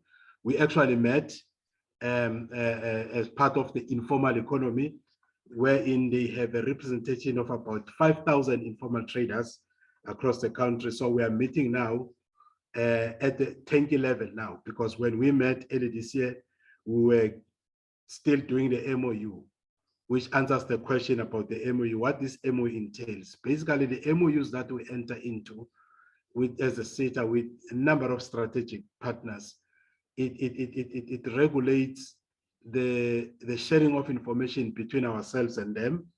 And 2, it also regulates the implementation of whatever programs that we're going to be implementing, in terms of us being able to talk through them if we want to give out, if we want to have access to their members. And the third area of the MOUs that we enter into, obviously, is to avoid the issue of the duplication, which was made as a comment earlier on. For an example, in the Eastern Cape project that we do, yes, there is agriculture. The reason we enter into MOUs is because we wanted to avoid the double dipping, in a sense that agriculture might come and perform certain function in the support that we provide, and we as a SETA, we can provide the funding for training of the business related, and agriculture will then fund the technical training in terms of the small scale farmers, and the economic development and the district municipality through its agency will then also ensure that there is no double dipping in terms of the beneficiaries. And when we do all these MOUs, we go to as far as also involving the traditional leaders, because in the rural development space, you will want to have a rural development that is responsive to the needs of that particular rural community. And the only vehicle that is most effective is to work through the traditional leadership that is there, which is able also to, by the way, assist the SETA in terms of who should be with limited resources, who should be in the program, because they will ideally know that in the community that they rule, which household has no one with no income and which household is family headed. So they will always guide in terms of that particular process. But that is high level why we enter into the memorandum of understanding, just to have an understanding with the various agencies, the various government departments, and the various sectors, so that we avoid the issue of double dipping, which obviously impacts on the resources that gets to be used in one area, wherein, for an example, we will have invested in a certain municipality, in a certain area in that municipality, but if we're not having these strategic MOUs, would be almost reinvesting in people that are already benefiting in one way or the other. So we do work with also the Black Business Council. We do work with also NAFCOC in terms of the informal traders. I'm just Chair and honorable members responding the question of the MOU, but also addressing some of the questions that have been asked. Why people in the Vembe area will not know who are in the informal trading space. So we don't recruit as a SETA. Maybe I must just emphasize that, Chair. We don't recruit in terms of whatever programs that we're doing, the beneficiaries directly. What we do, we obviously, in terms of the informal traders, let me unpack that a little bit. Informal traders, yes, obviously we need to comply to the PFMA by giving everyone an opportunity in terms of submitting their grant applications. We'll go out there and applications will be received. But what we do from my office is to ensure that each and every province has got the equal budget, so that there's no province that has got more budget than the other. So the 2,400 and something that you see in terms of the informal traders, like in this current financial year, just to be precise, 22-23 financial year, my budget for informal traders is 2,700 to support in this financial year. So each and every province, I've given them 270. Hence, I indicated we've got 10 provinces because of how they've been split into two. So I just divided that 2,700 so that each province would have the equal number of 270 itemate or informal traders to support. Now, what then happens is, obviously, because each and every province, we've got a provincial office in Polokwane, in Limpopo, we've got a provincial office in Polokwane. But we also have a SETA office through the 3 TVET colleges in Limpopo, so that we also get to be as close as possible we can to our stakeholders. In Lipalale, we've got an office with an official who goes there at what to call twice, 2 days a week, just to interact with our stakeholders, the learners, whoever that is our beneficiary in that part of the province, in the Waterberg district. And then you will also have, we've got an office in the Tsanin, for example, with Litaba TVET College, that service the Greater Vembe and the TVET and the Mopani district, just to ensure that we are as visible and accessible as much possible we can. And then the rest of the provinces, we've got offices. You come to KZN, we've got offices in Majuba TVET College in the Newcastle area, where you've got an official. You go to your Mkhanyagude area, and then you go to Western Cape, you go to Eastern Cape, we've got the office at Ingwe and Alfred Nzo district, wherein even if the provincial office is in East London, but we've got SETA official who's present in the Alfred Nzo district to service both Alfred Nzo and the surrounding district. And then you go to a PE area, we've got an office, a satellite office there that covers the whole PE area, and so forth with the rest of the provinces. Just to answer the question of how are we visible? Obviously, in terms of the administration of the SETA business, the regulations or the act or the Levies Act only gives 10% of the levies that we get to use for our administration. So that means we cannot be in every municipality, in every township, because we are limited in terms of what can we use from the levies that we get, of which is only 10%, which covers our salaries, our overheads in terms of office and everything.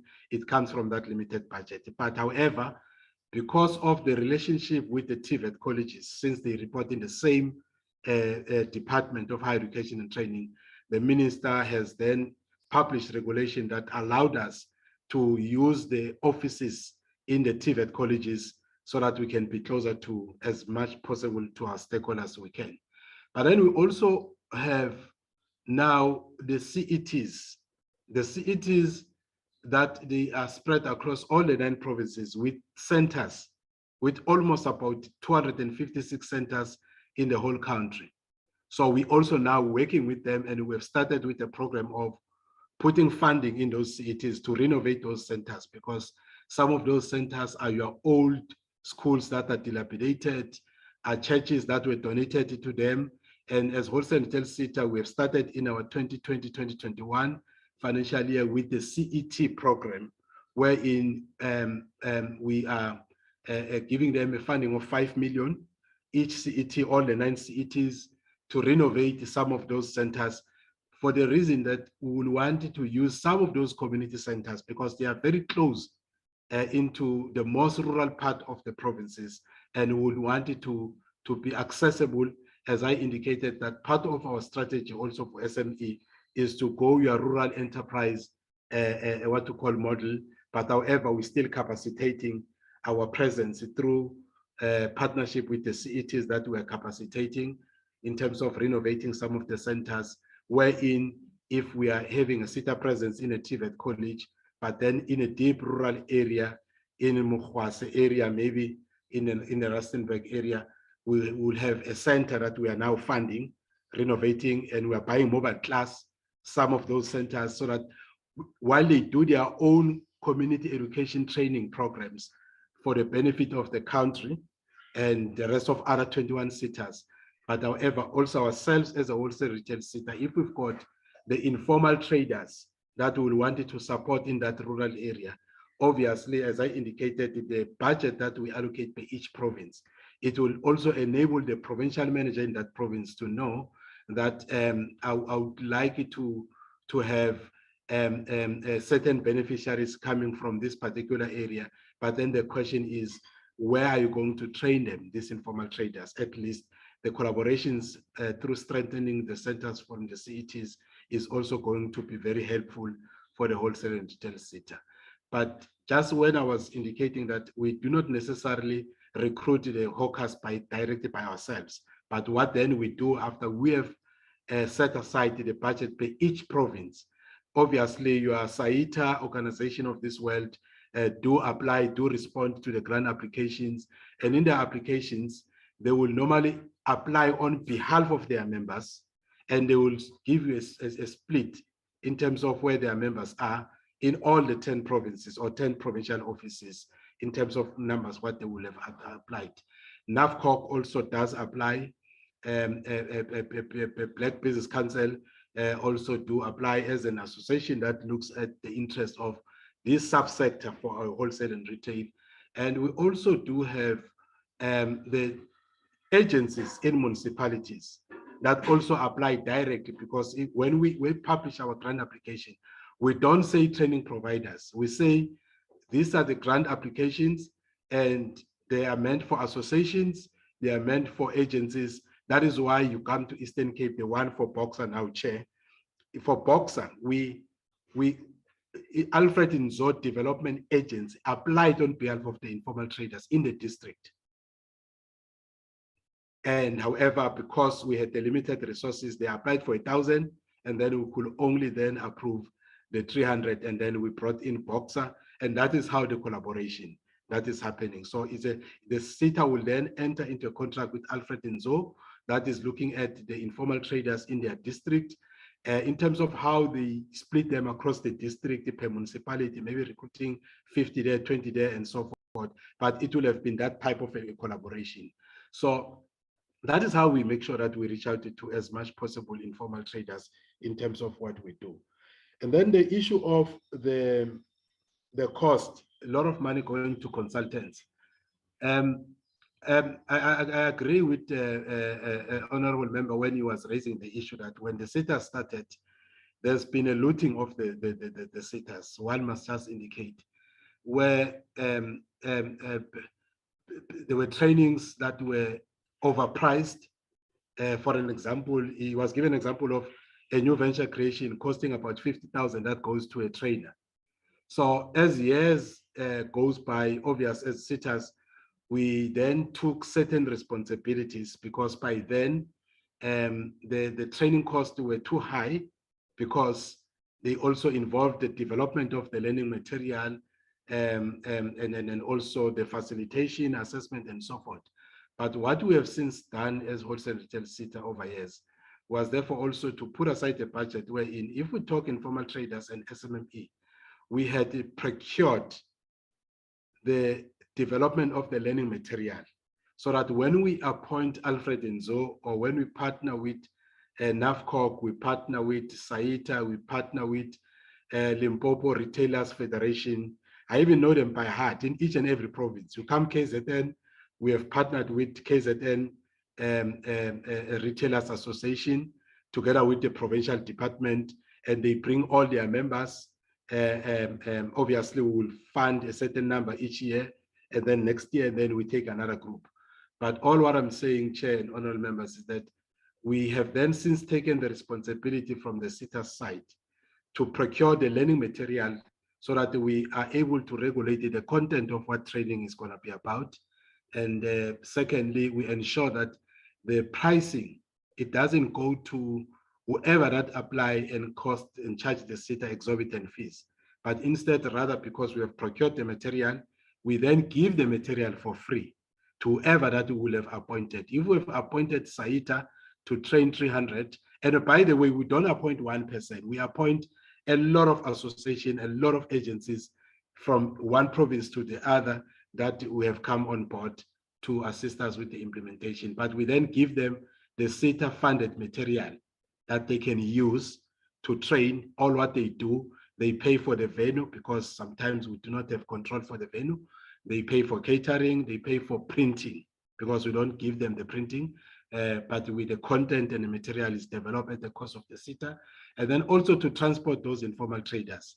We don't have capacity as a SETA to manage that. That's why we'll then, if you talk informal traders, the 8,000 I was talking about, you will then find that about 6,000 to 7,000, 6,000 maybe to be precise, 5,000 to 6,000 will go strictly to all these logistics because they needed to, if there's a municipality, some they come from the other part of municipality, they will need to organize, transport them to one venue, they will need to cater for them, they will need to do quite a number of event management that they need to do. But then the training will only be for 3,000 rand, and of which, yes, of course, we take that as a feedback that it might still be too much. But however, the learnership for SMME from Honorable Babalwa, for our strategy and the research we have done and our experience over years, we have realized that we can't do learnership and a skills program for your informal traders because your informal traders, like I said, are your street vendors. They don't have a luxury of time because a skills program takes a minimum of 4 months in full training to a maximum of 6 months. And so we part of our strategy, we're not creating street vendors. These are people who are trading. These are people, some of us, we are what we are today because our parents have been in that particular space. So they know what they are doing. All what they lack is your financial management, bookkeeping, and all these basic things. And that is why when we train them, we only do a one-day training for them, and that is non-credit bearing. Because if it's going to be a skills program, they will not have that luxury to be away from their training space for 4 months minimum. And so it's obviously with learnership. Learnership are 12 months. So they will not, that is why learnership will only do learnership for unemployed young people that will place with our well-established retailers because there is capacity there. And there are other regulations that regulate the learnership wherein you needed to comply in terms of the workplace placement in terms of 70% and 30% in the classroom to look at the theoretical training. So the SMME informal traders or street vendors, we only do the non-credit bearing. It's a one-day course wherein we teach them basic things about doing their financials, the bookkeeping, and so forth and so forth. And each and every year, we try to not to go to the same municipality in each province. We will rotate so that we benefit as many possible we can in terms of that. And then the issue of the difference between, okay, maybe let me address the Boxer maybe a little bit. Where in Eastern Cape? In Eastern Cape, where we have partnered with Boxer, we're in the Alfred Nzo district municipality, and the recruitment was done through the agency, and we also work with Inkosi Uphathekile to also recruit some of the SMMEs that are outside the Alfred Nzo, because that was his request to also bring in people in as far as outside the Umtata area, you are Butterworth and so forth. So we've tried to reach as much possible the beneficiaries in that particular area. So, but then the difference to the levies and the levies that we received and how our informal traders or business obviously participate in the applications or in the support programs that we are doing. The levies that we get, maybe let me start the chair and honorable members. We only get 1% of the total annual pay bill. That is the regulation in terms of who contributes to levies. It's an act, it's a levies act. Any company that has got a total turnover of above 500,000 per annum is required in terms of the Levies Act of 1999 to contribute 1% towards skills development. But then companies that have got an annual pay bill of less than 500,000 per annum, they are levy exempted from participating. But however, as SITAs, we therefore need also to set aside some funding to also support them, and which is mainly the SMMEs, majority of those. So this majority of these informal traders that are levy exempt, we support them obviously from the 5% of our levies that seeks to address the national imperatives, because 80% of our levies will go to discretionary grant, where we fund bursaries, we fund artisanal programs, we fund internships, we fund quite many other programs, the training of the reskilling of the employees, your tariffs for those that are retrenched. We're very big in terms of the discretionary grant from the Levies Act point of view to support the levy payers to benefit from skills development. Then the 20% is the one that we take 10% for SITA administration. Then the other 10% is split between 5% that goes to non-levy contributors, which is mainly these SMMEs. Then away we will go and say, let's also support you in terms of what we have. And then the other 5% is the money that goes to the National Skills Fund, also to fund the National Skills Fund program, because they also assist with the issue of unemployment through the Department of Employment and Labor. So that is how the levies are split in terms of what we receive and how we then allocate. So I think that is a high level, Chair and members. The rest are comments that we have taken note of. But however, in terms of the new venture creation, yes, previously Services SITA was at the forefront of new venture creation, but just after 2019, 2020, we then realized, having done new venture creation years and years and years, but we're still not impacting the issue of the unemployment, addressing the unemployment, the poverty through this investment that the SITAs were doing. We then said, perhaps maybe let's then do a review of a new venture if it is the appropriate program.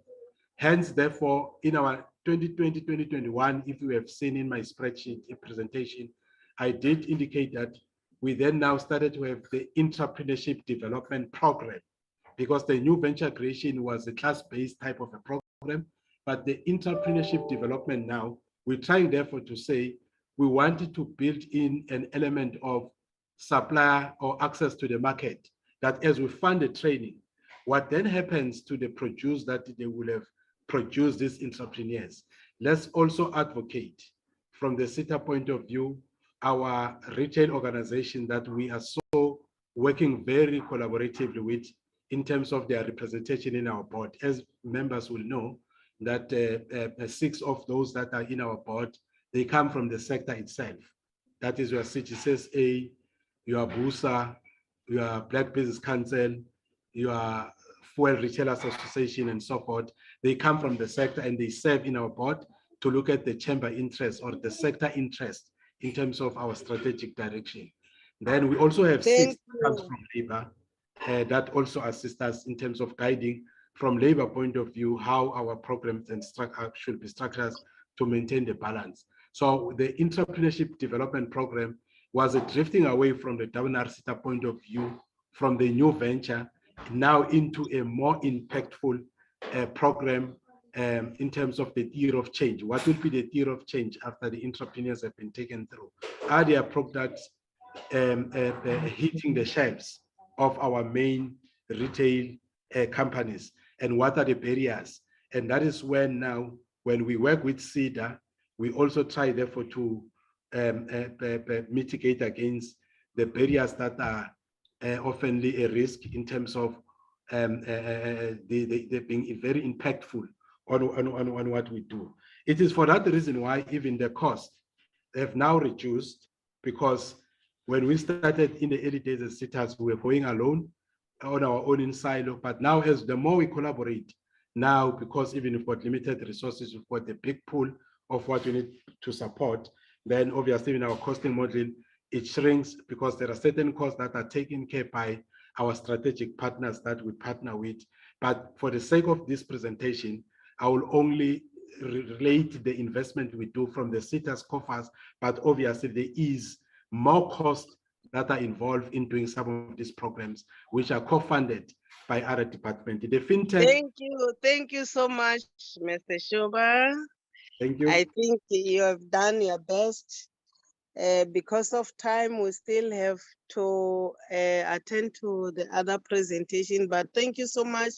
I believe members, their questions have been clarified and we'll still engage. We'll still do oversight with you, but we really appreciate all the efforts and more special on the memorandum of understanding with government. Thank you so much. Thank you, Chair. Thank you, honorable members. You may be released and then we shall continue with our business. Thank you so much. Braking, can you go back to our program? Our agenda? Thank you. Yes, Let me now Let me now invite ShopRite. Chairperson, thank you so much. I'll switch on the video just so that I can introduce myself, and then I'll switch it off when I do the presentation and switch it back on when I take questions from the floor. I'm Mudise, General Manager for Enterprise and Supplier Development for the ShopRite Group. And according to the brief that I got from the Secretariat on the email with regards to what the committee wanted to discuss or have oversight on, was not really what impact we are having or what we're doing, but it was more into the challenges that we are having in doing business with small businesses within the retail space. And that is where most of my presentation is going to be focused on today. And maybe conversations that we can initiate or initiatives that we can collaborate or ask the committee to help us facilitate. That is where the focus of the presentation is going to be, rather than me focusing on what we have done. I will start with a short video with regards to the impact that we've had on some of the supplies that we worked on, but then after that I will go into a presentation that addresses the challenges that we are seeing within our space and the stats that come with it. I'm going to share my screen as I do the presentation, or the video and then the presentation, and then I'll take it from there. I don't know if the committee can see my screen. Yes, we can. Okay, I'm going to proceed.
Thank you, Chair. I'll go right into the presentation, if you will allow me.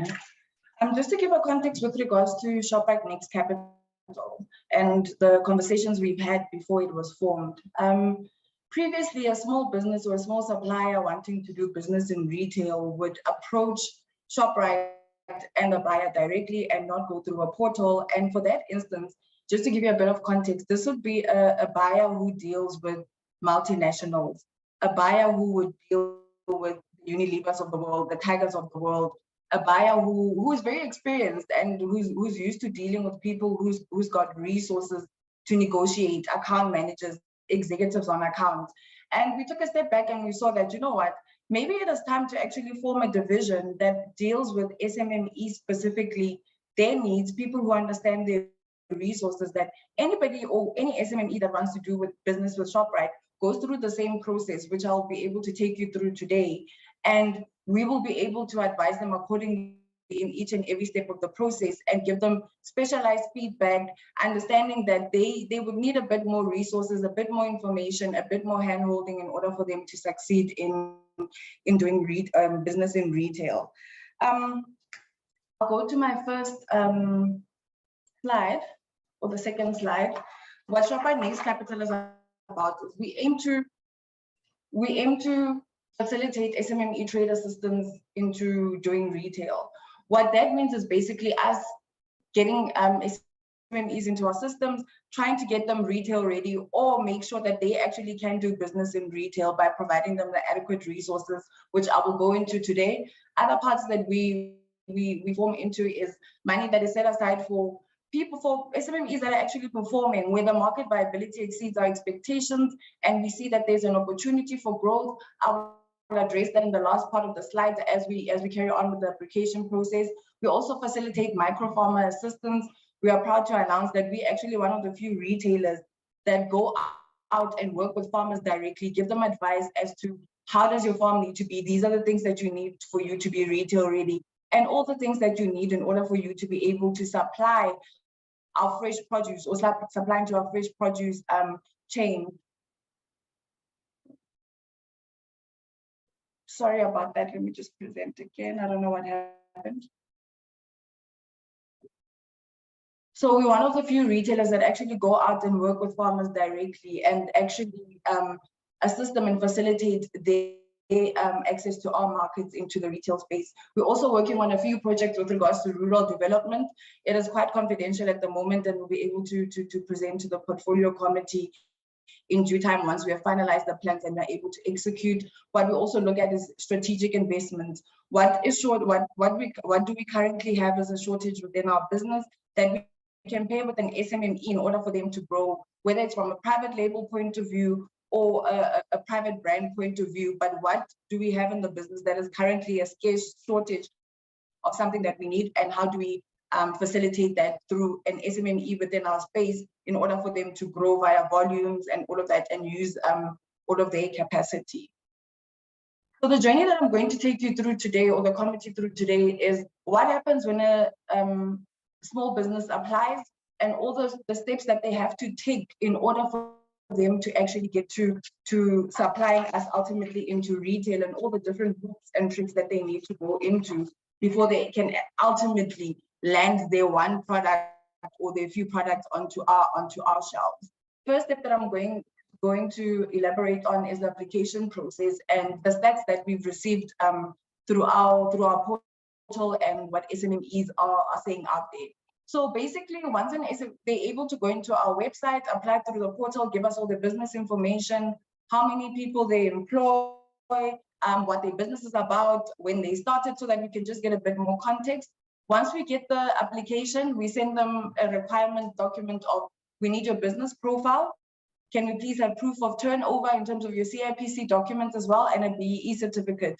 Are you compliant, non-compliant, so that we know what type of SMME that we are working with. The challenges that we face in this instance is the first hurdle where SMMEs need to, or these basic requirements that a business needs in order for them to operate, is we only get 13 out of 100 applications, people that come back to us and say that we have these documents, here are the documents, and I'm able to proceed with the application to the next phase. So this shows that we've actually got a bulk of people, about 87 people out of 100, that do not have the correct business documents. And I was very happy to see that my colleague from the WNR CETA was on this call, and it could maybe facilitate conversations around how do we get the message out there in terms of business documents that are needed in order for you to be able to run a sustainable business, the knowledge around it, and so that SMMEs, when they come into our space already, they have those ticks and boxes waiting for them, or those documents ticked and waiting for them in order for them to be compliant and move on to the next phase. So that is basically our challenges and proposals in a nutshell. So one of the the points that my colleague from the CETA mentioned today is that they've got 256 skills training centers. Then that obviously comes to a conversation of how do we facilitate that or those skill centers in order for us to actually equip SMMEs with the necessary resources and skills in order for them to be able to jump through the first hurdle. So in summary, the slide is basically just to show us that 13% of the applications that we get have the necessary documents. And what do we do with these people? We call them, we ask them, we advise them if they need assistance with any documents, and their feedback is always, we don't have them or we're working on them. And I think this would be probably a good point where we could say, listen, here's information about CETA that will help you put these documents together in order for you to move to the next step.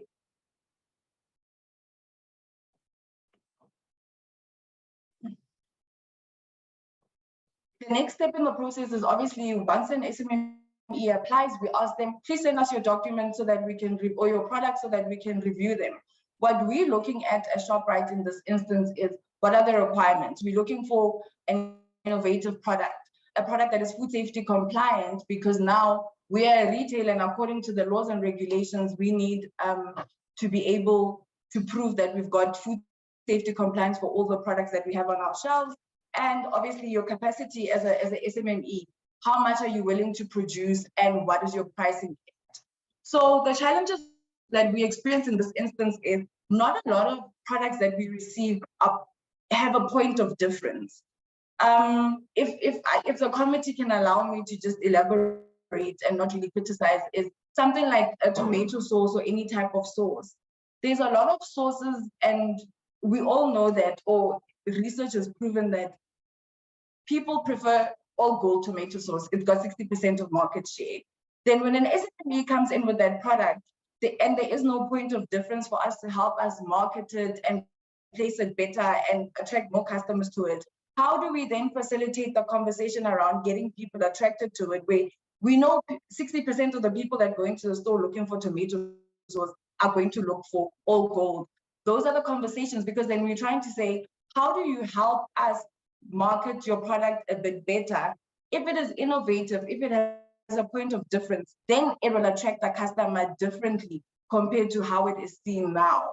The other challenge with regards to costings is, because SMMEs are producing low volumes, it becomes they've got a lot of overheads to absorb into a few products. Their pricing also becomes a bit too high compared to other multinationals or other companies that produce high volumes. So it creates an instance where now already at the first step, an SMME, your product is good, but you are pricing in the market, you are priced in the market, your product is not really market comparable. Some SMMEs then come and say, well, I can lower my price in order for me to get a step in. So you're like, okay, short term it works, but in the long term, you're making losses, you're only gaining more volume, and it's going to be even more difficult for you to increase the price of your product because the consumer is already used to the price that you came in at.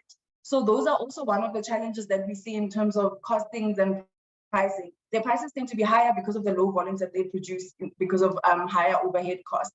And with regards to lack of compliance, I'll go into it in section 4 in detail.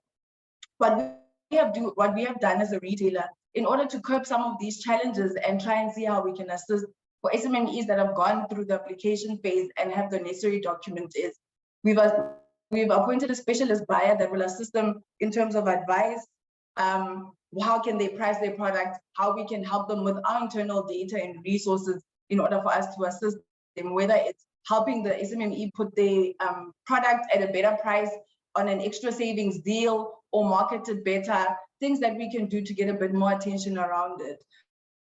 We realized that a lot of SMMEs as well don't have capacity to supply nationally or per region. What we look at then is, what capacity do you have? Do you have capacity to supply 3 or 4 stores? What area are you based? How many stores can we give you in that area in order for us to assess a certain market viability, that after we can see that a trend, or after we establish a trend in 6 or 12 months, that your product is working, we love it, people buy it, it's moving, then how do we facilitate a gradual growth process where from a region, we put you into a division, from growing into a division, we put you nationally, how do we facilitate a private label collaboration if you're a manufacturer, and all of those things, because that actually helps to check if the market loves the product, it will grow. But in the instance where a product doesn't move from the shelf, you're able to also just curb the losses before it becomes a big thing.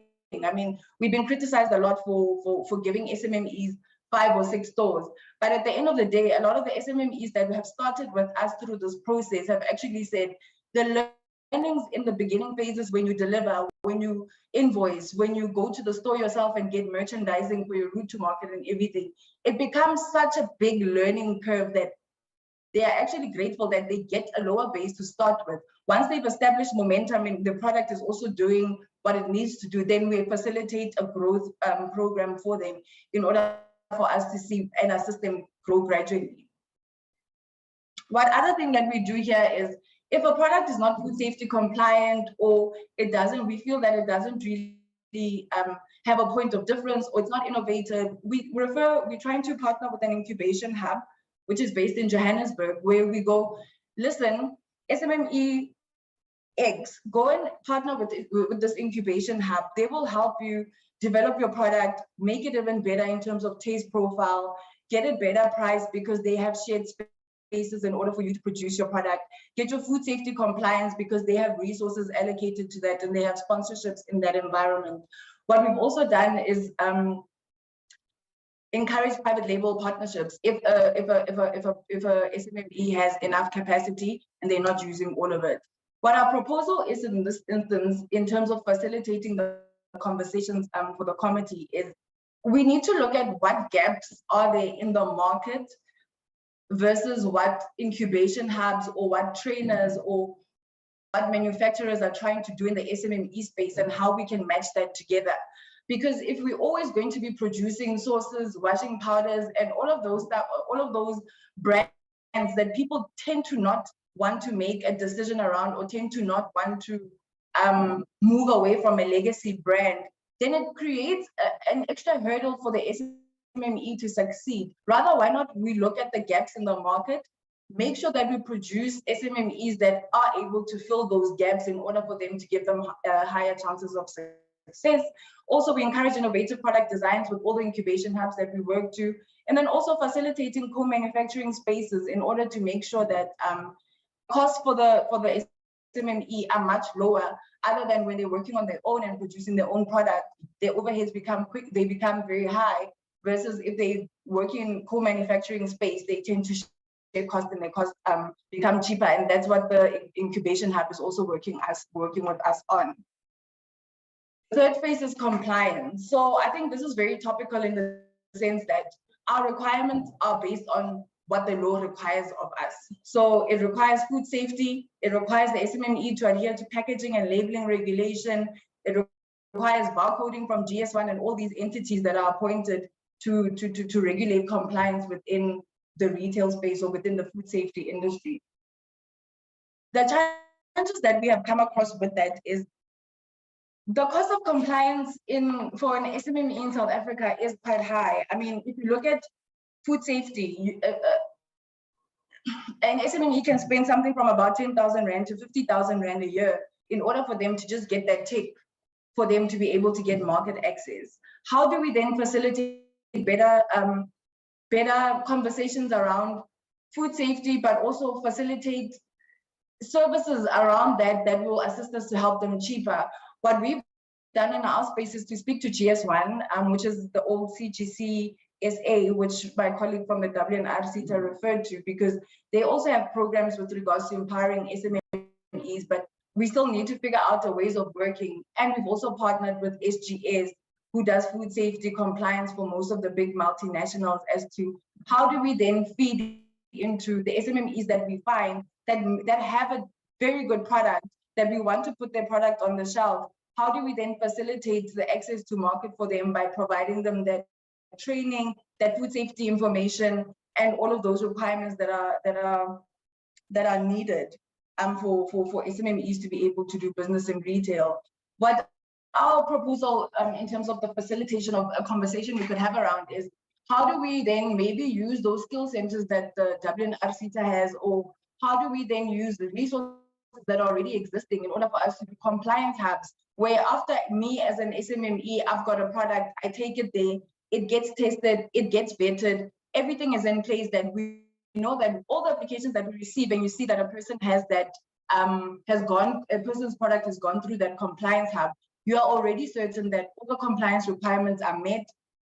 all the compliance, there's no compliance issues with regards to that SMME's product. So we need to make it a bit more accessible for the SMME who is in rural KZN or the SMME who's in Mabopane in a township. How do we facilitate those compliance hubs in key areas where SMMEs know that after I've developed this product and in order for me to get to retail, I can take my product there, it will get all the testing, they will give me all the assistance and all the barcoding that I need in order for my product to be compliant, so that when I approach a retailer, I know that my product meets all the dots. All that I need to do is to then approve the innovation part, make sure that my product is a bit different, and how do I differentiate it compared to the others. But the other conversation is, how do we then facilitate the whole red tape with regards to compliance for SMMEs to do business in retail? Already we have lost about 87% of our SMMEs in the application phase.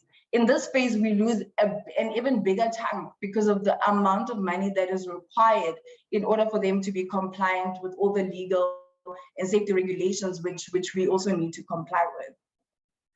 Fourth one that we need to address is, after they've done the application, we love their product, we're happy with it, we want to list it, is addressing the route to market perspective. How do we then assist SMMEs with logistics, getting their stock from their factories to the store? How do we then, once the stock is in the store, how do we help them with merchandising and all of the handling that's required with stock within our stores? The challenges that we experience within the space is, it is very expensive for SMMEs to actually get this right because of the current cost of fuel and all the other overheads that are involved in the space with regards to transporting your goods, obviously in a safe way that will actually not damage the goods and all of that stuff. So it is currently quite expensive to transport goods, or for SMMEs to transport their goods from their factories into our DCs or even into our stores for the SMMEs that are not within that aren't through the DC. But also the other aspect of it, once the stock is in the store, how do we get then merchandisers to take stock from the floor to the shelves or to the sales floor where customers are? Those conversations that we're trying to facilitate around there, or our actions that we are doing around there, is how do we partner with logistics companies that are within key areas that will assist SMMEs they are anyway going to those stores? How do we then negotiate a better rate for those SMMEs, but still making sure that the logistics company or the merchandising company does not prioritize a bigger multinational versus a smaller supplier, because they're obviously getting their turnover from a bigger multinational or bigger supplier. But also in that instance, we're exploring merchandising opportunities. We've started now in the Great North with one of our merchandising companies, and how we can actually measure how the KPIs in terms of them prioritizing smaller suppliers over bigger suppliers. I mean, for them, they work on a turnover basis. The bigger the supplier, they merchandise it, then their stats fall into place. But that's where you start losing the smaller suppliers in terms of merchandising in a store. And those are the conversations that we can try and facilitate around that, or the conversations that we're trying to solve for.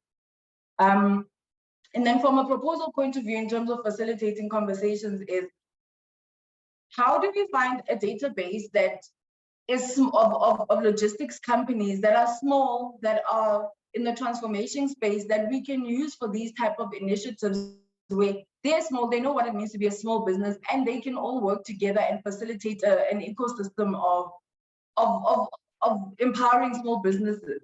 And then also, how do we feed our WNR SETA skills training programs into merchandisers that are more affordable for smaller suppliers, and those conversations around what they are doing in order for them to get merchandisers ready, or the skill set that they need in order for people to work into retail. So that's a conversation that I'll be able to take through with my colleague from the SETA.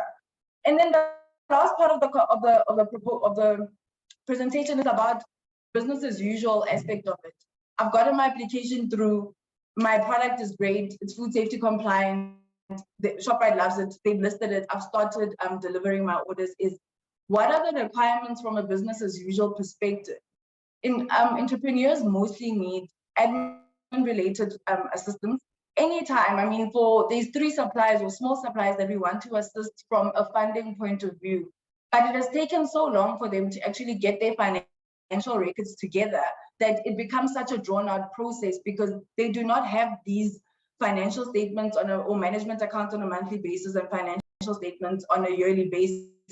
How do we then facilitate and assist them with their day-to-day running and bookkeeping and making sure that all of that is up to standard when we actually need those documents? And obviously expansion capital in the instance where now we've seen that your product works, the market loves it. How do we help you expand by providing capital or working capital? So the challenges that SMMEs face within this stage is working capital. They'll deliver their goods, but they'll only get their money later. Lack of resources in terms of their financial records or HR specialists to help them run their business efficiently in terms of what type of people to employ. And then also lack of capital in terms of expansion. What we've done in this stage or in this instance is we facilitated working, making sure that all SMMEs that go through our system are actually paid within 7 days of submitting their statements to us. We're also working with our credit division who facilitate PO financing and invoice factoring facilities for suppliers. We've also explored loan funding, which is not something that we want to put out there, but we are exploring it, especially if it's a product that works and there's market viability on it. We also have a lot of suppliers, a lot of the smaller suppliers that we're working with that are now moving and using the excess capacity for private label. And also we encourage gradual growth in terms of move from a small amount of stores into a larger number in a sustainable way, and not just move from 5 stores and then we'll take you national, because sometimes it doesn't work and it poses a risk on SMMEs in terms of what they do or their cash flow basis as well. So proposal in this instance, or our challenges in this instance, is a lot of the companies that are coming to us that are saying they want to fund the SMMEs and they want to work with our SMMEs, those people usually want off-take agreements from a retail perspective.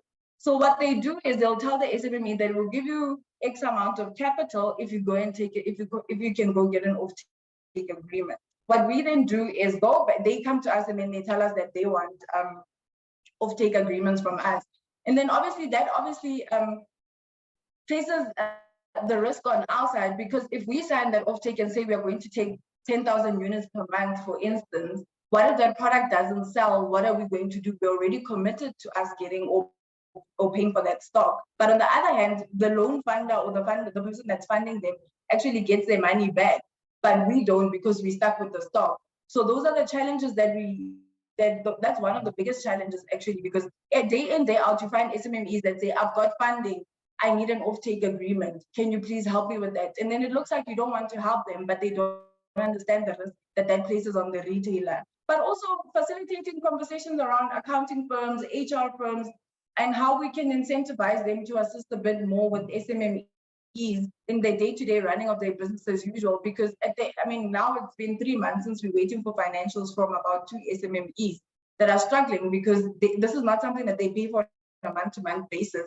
By the time that they need them, it's actually quite a lot of work in order for them to get those documents. But I hope I've provided the committee a bit of context as to what the challenges are in our space. I mean, I could have easily provided a slide or a presentation about what it is that we do and what we do to help. I think it will give a committee more context when you address the challenges that we are seeing working with SMMEs and how we can better assist them. But in summary, the compliance part is one of the biggest parts, because that's where a lot of the SMMEs fall off, because they're not aware of what needs to be complied to, or they're just not compliant at all and they can't afford it because the cost of compliance is so high. But how do we facilitate more retail-focused programs as to bring in W&R CETA into what goes into their training programs? What could we do to build a retail-focused program that will assist us? And if we know that an SMME is from that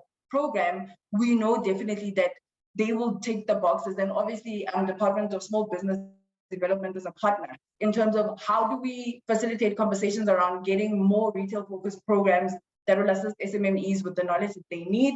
And in terms of structured ways of working, how do we get a database that has credible SMMEs who are providing X amount? So if I need water, for instance, I go to the database and check all the SMMEs that have been through the program or their programs that has supplied that, or that supplies that specific product, so that we can immediately approach that SMME and then us working with that SMME, rather than putting a word out there that we need water. By the end of the day, we'll probably get 1,000 applications, but how do we then facilitate a more structured ways of working where if we need a bottle of water, somebody who's going to produce water on our behalf, where do we go in order for us to get that list of people and get a bit of ways of working around a database of what SMMEs are they, what do they supply, and how do we feed them into our value chain? How do we then convert some of our products that we are importing into localizing them with these SMMEs? So a more structured database of what are SMMEs that are available, what are they doing, so that we can also get a bit of focus and a bit of foresight as to, I've seen that there is a database and maybe that's where we can go where it's credible if you need an SMME to supply you with anything. I think that is the end of my presentation. Thank you so much. I'm able to take any questions if the committee has. Thank you so much for the presentation. I think you have outlined everything, the background.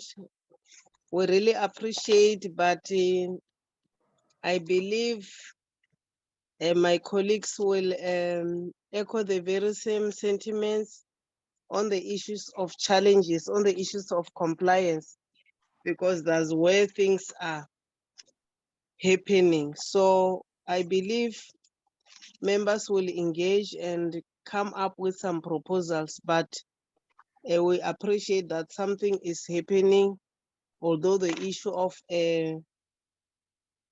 challenges are still there, more especially on the issue of barrier to entry to business, as well as red tapes and cost. So I will now invite my colleagues to engage with your presentation. Let us show by raise of hands, honorable members, and we are running a little bit short of time. So I will allow members to engage for 30 minutes if possible, so that the presenter respond to those questions if ever they are in. King, you will advise me. Thank you, Chair. There is a hand from Honorable Hendricks so far, and then Honorable Zungula indicated that he was going to attend the other committee meeting. So he has posted a comment and a question in the chat box. I don't know whether the presenter did see it. If she didn't see it, then I will read it after Honorable Hendricks has presented his questions or comments. Thank you, Chair. Okay, we'll appreciate. Honorable Hendricks, over to you. Thank you very much, Honorable Chair. Honorable Chair, it is very refreshing that we have such a very positive presentation that will give hope to many people that want to do some business to take their families out of poverty. One of the focus of Shoprite needs to be re-looked at. And it is my recommendation that they look more at assisting township people in terms of the TRIS program that we are working with. So that means Shoprite will be complementing the work of the Small Business Development Department and this portfolio committee, because we mustn't pull in different directions. I'm not saying don't assist SMEs, but I think that the focus needs to go down a bit. The problem with township entrepreneurs is the issue of compliance, and we've already heard that when it comes to SMEs, nearly 70% or 80% who get application forms don't return it because they can't comply. I would like to suggest a much simpler way in which Shoprite can engage with applications. and that they should recognize a certificate from the SEDA. Now, as you know, Honorable Chair, that anyone who needs any financial assistance to start a business becomes a client of SEDA. They fill in some basic documents. The only thing that SEDA doesn't do is they don't issue a registration certificate to say that Hanif Hendricks is a client of SEDA. So SEDA is the recognized agency of the Department of Small Business. So if one has a registration certificate with SEDA, can't that be enough for Shoprite to assist that particular person? Because the compliance issues would be a sideline which SEDA will sort out with the applicant. And that means we'll be able to remove a lot of the red tape, and then SEDA can then engage. Coming back to practicalities, one of the honorable members mentioned that the president announced that there will be 1,000 products that will be manufactured in the townships.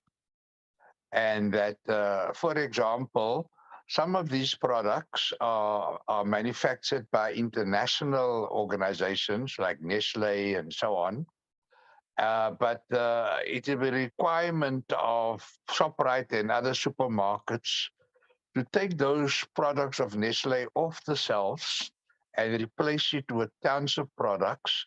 Obviously, they will have to meet the specifications and so on. You can't just replace one product with another product that is inferior. And we've heard the Honorable Chair reports to this portfolio committee that Shoprite has been cooperating and have listed some of these products. Whether they've taken out, for example, Nestle products off the shelves, I don't know. But at least the products of the township people are now on the shelves. They've waived all the listing fees and all the, to list a product with Shoprite, you need to put R1 million down before your product is on the shelf. These people don't have R1 million. So all that seems to have been waived. So I would like to know if Shoprite can take a more proactive role in getting some of the products that the president has identified and assist township people to manufacture product, because Shoprite knows they've got a market for it. They know exactly what they need, and they can then source from these people. And eventually, when we have enough, then they can take off the shelves that same product that's being manufactured by international or even South African companies. It is only in this way, Honorable Chair, that the President's vision can be achieved to empower small business. And I would like to interest Shoprite in peanut butter manufacturing, which we have in Granville. And the name of the peanut butter is Chief Albert Lutuli Peanut Butter. But I don't want to go into too much detail, except to say that they produce their first jar of peanut butter this week. And our constituency office, we throw through our weight behind them. And we know that it is an arrangement with SEDA that parliamentary constituency offices should extend their footprint. So Shoprite will have a footprint of hundreds of offices all over the country that they can work with. Then secondly, the Deputy Minister of Small Business, Minister Kapas, is no longer in small business, she's now in another department. She arranged for a fishing vessel to be given to a rural village near Umtata, because there's 13 species of fish in that ocean, but the fishermen there, they can only fish from the rocks. Now they have a vessel to go 15 kilometers into the ocean. Their problem is they are now being trained to be captains and skippers. In fact, tomorrow they are going to Durban for training. The problem is when they come back, they don't have refrigeration. And secondly, they don't have a market. So they have to sell amongst the villages there. And I can tell you there is so much fish in that ocean, it can feed the whole of South Africa. So I'm just hoping that I'm taking a chance now and hope I will capture the imagination of the presenter.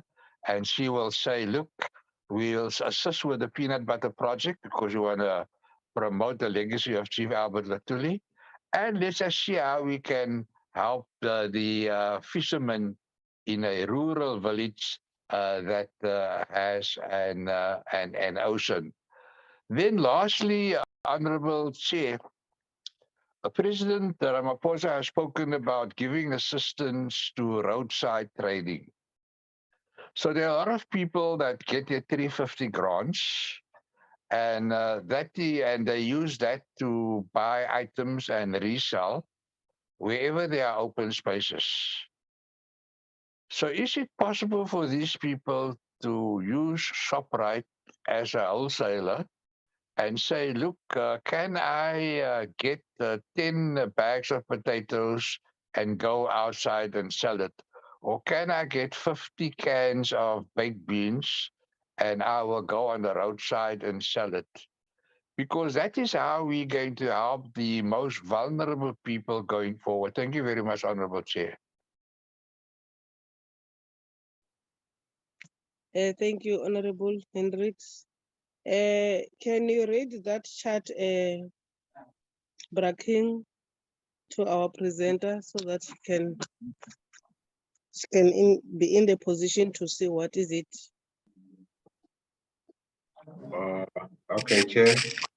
Was can you please give Honorable Matulelwa and Honorable Jacobs a chance because they've raised their hands now. Okay. Yes. All right, thank you. Honorable Matulelwa and then Honorable Jacobs. Thank you, Chair. Thank you to the presenter. I just want to concur with the previous speaker on the supply of what they can give this ShopRite on the product, the specific product. They must be specific also to say ShopRite is giving this particular product for informal traders or SMMEs to maybe they can also as well, because there is no place, even in rural areas now, they are even in townships where there are only rural people that are residing somewhere where they take they are in a form of what is that thing you save? Yes. So can they be not come only in this portfolio committee with this particular presentation? Because, you know, I've got a concern that these entities and all of these partners or everyone that is servicing our constituency called small business, before presentation, there is a implementation before presentation. Before implementation, there is a presentation when you are saying you have got this idea, you present your idea. Then when you have got these kinds of presentation where you tell us that you have already started giving people everything that you are telling us here, that you have given some of the people the assistance somewhere. But before the presentation, there is an implementation on that kind of a presentation. We want these people to tell us as well, what are they doing in the respective areas where they've put their save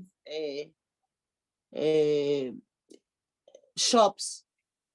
What are they doing for those particular people that are residing in those areas?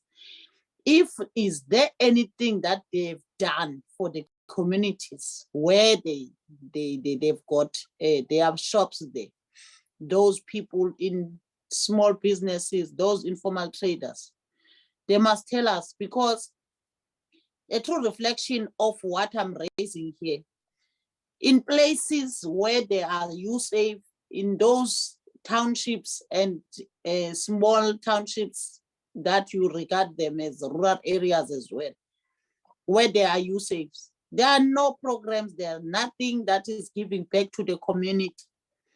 There is nothing at all. So if they come here in this department and tell us that they are doing something, can they please indicate, just like CETA, that they are doing what, where do people access what they are giving to small businesses? How to apply? How? I can see that these big names won't help the rural people, because these people, they must address rural based small businesses, because they've decided also to occupy that space as well.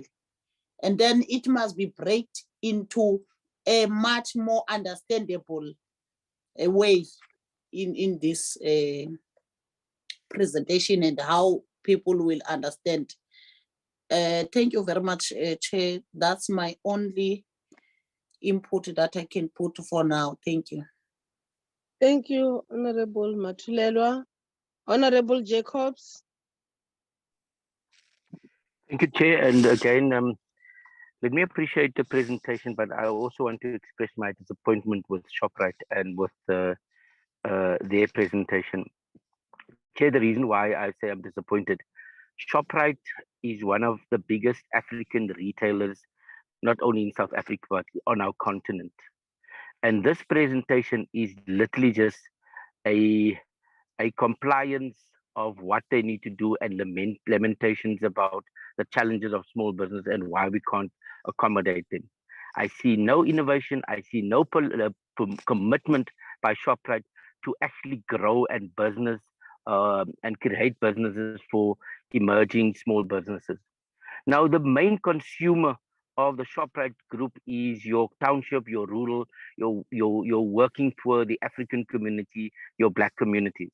And if they don't show a deliberate attempt to help this community, then I don't know, Chair. And it's right what Honorable Matulelwa was raising. The boxes and the ShopRites are just taking money out of our townships, but they're not plowing back into our communities. So this whole presentation was a compliance about what they need to do, how they need to fill in the forms, but nowhere is they saying these are our commitments. We are investing hundreds of millions into small business. How many small business do you have contracts with? So let me ask specific questions. What is the plan for emerging small businesses? In what sectors are they? How many contracts do you have with small business? What's the value of small business development in ShopRite? Chair, I also want to ask the portfolio committee's indulgence. I've shared in the group an example of how ShopRite treats small businesses. There has been a microflower business that has been decimated by the ShopRite group. There is a company, I think it's Majid Flowers, that's based in Cape Town. They are microflowers. They provide flowers and distribute flowers to checkers in the Western Cape. They've got 20 odd years of experience. They used to work with the old man, Christo Wiese, and all of them. But now this small micro flowers has been taken out by a bigger company, a bigger white flower company. I mean, that's the summary. During 2018, their orders were starting to decline. They had to get new supplier systems. The new buyer of the Checkers Group came up with new rules. They received a instruction that they must stop supplying to the Namibia. Then the middle management ordered them that they're not allowed to do business.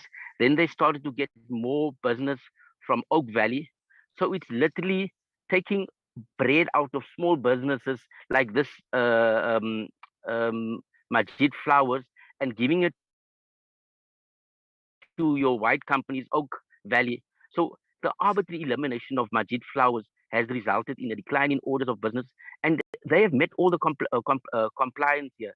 So, Chair, here's an example of the bullying.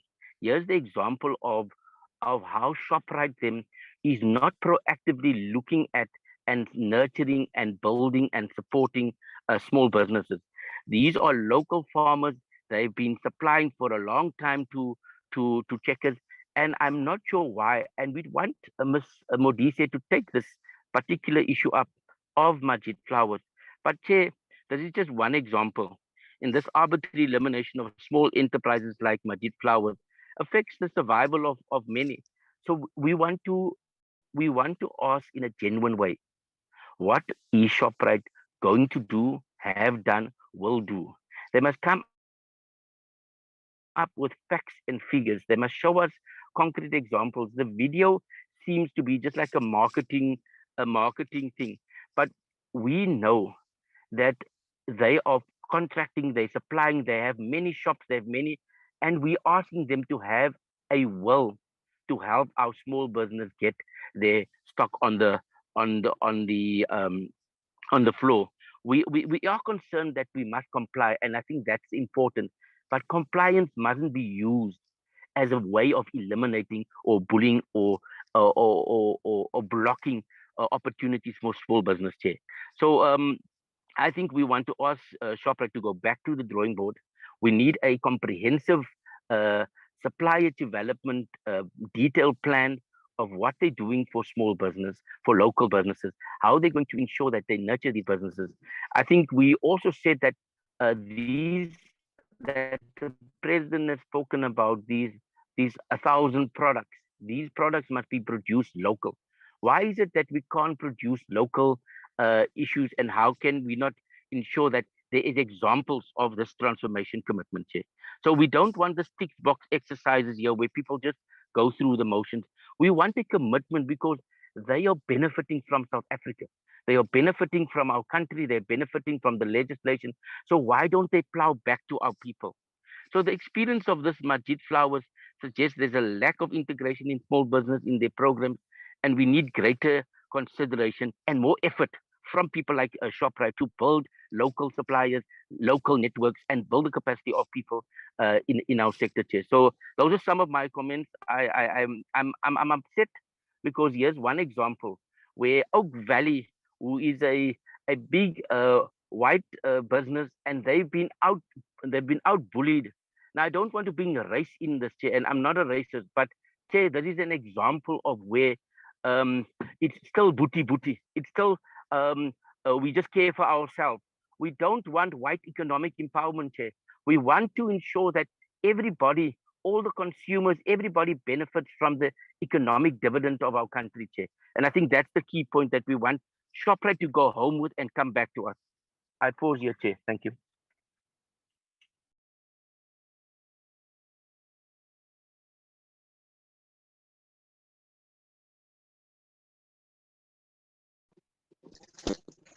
Thank you, honorable members. King, can you reflect the chat from Honorable Zungole so that the presenter can respond? Or you read it to her?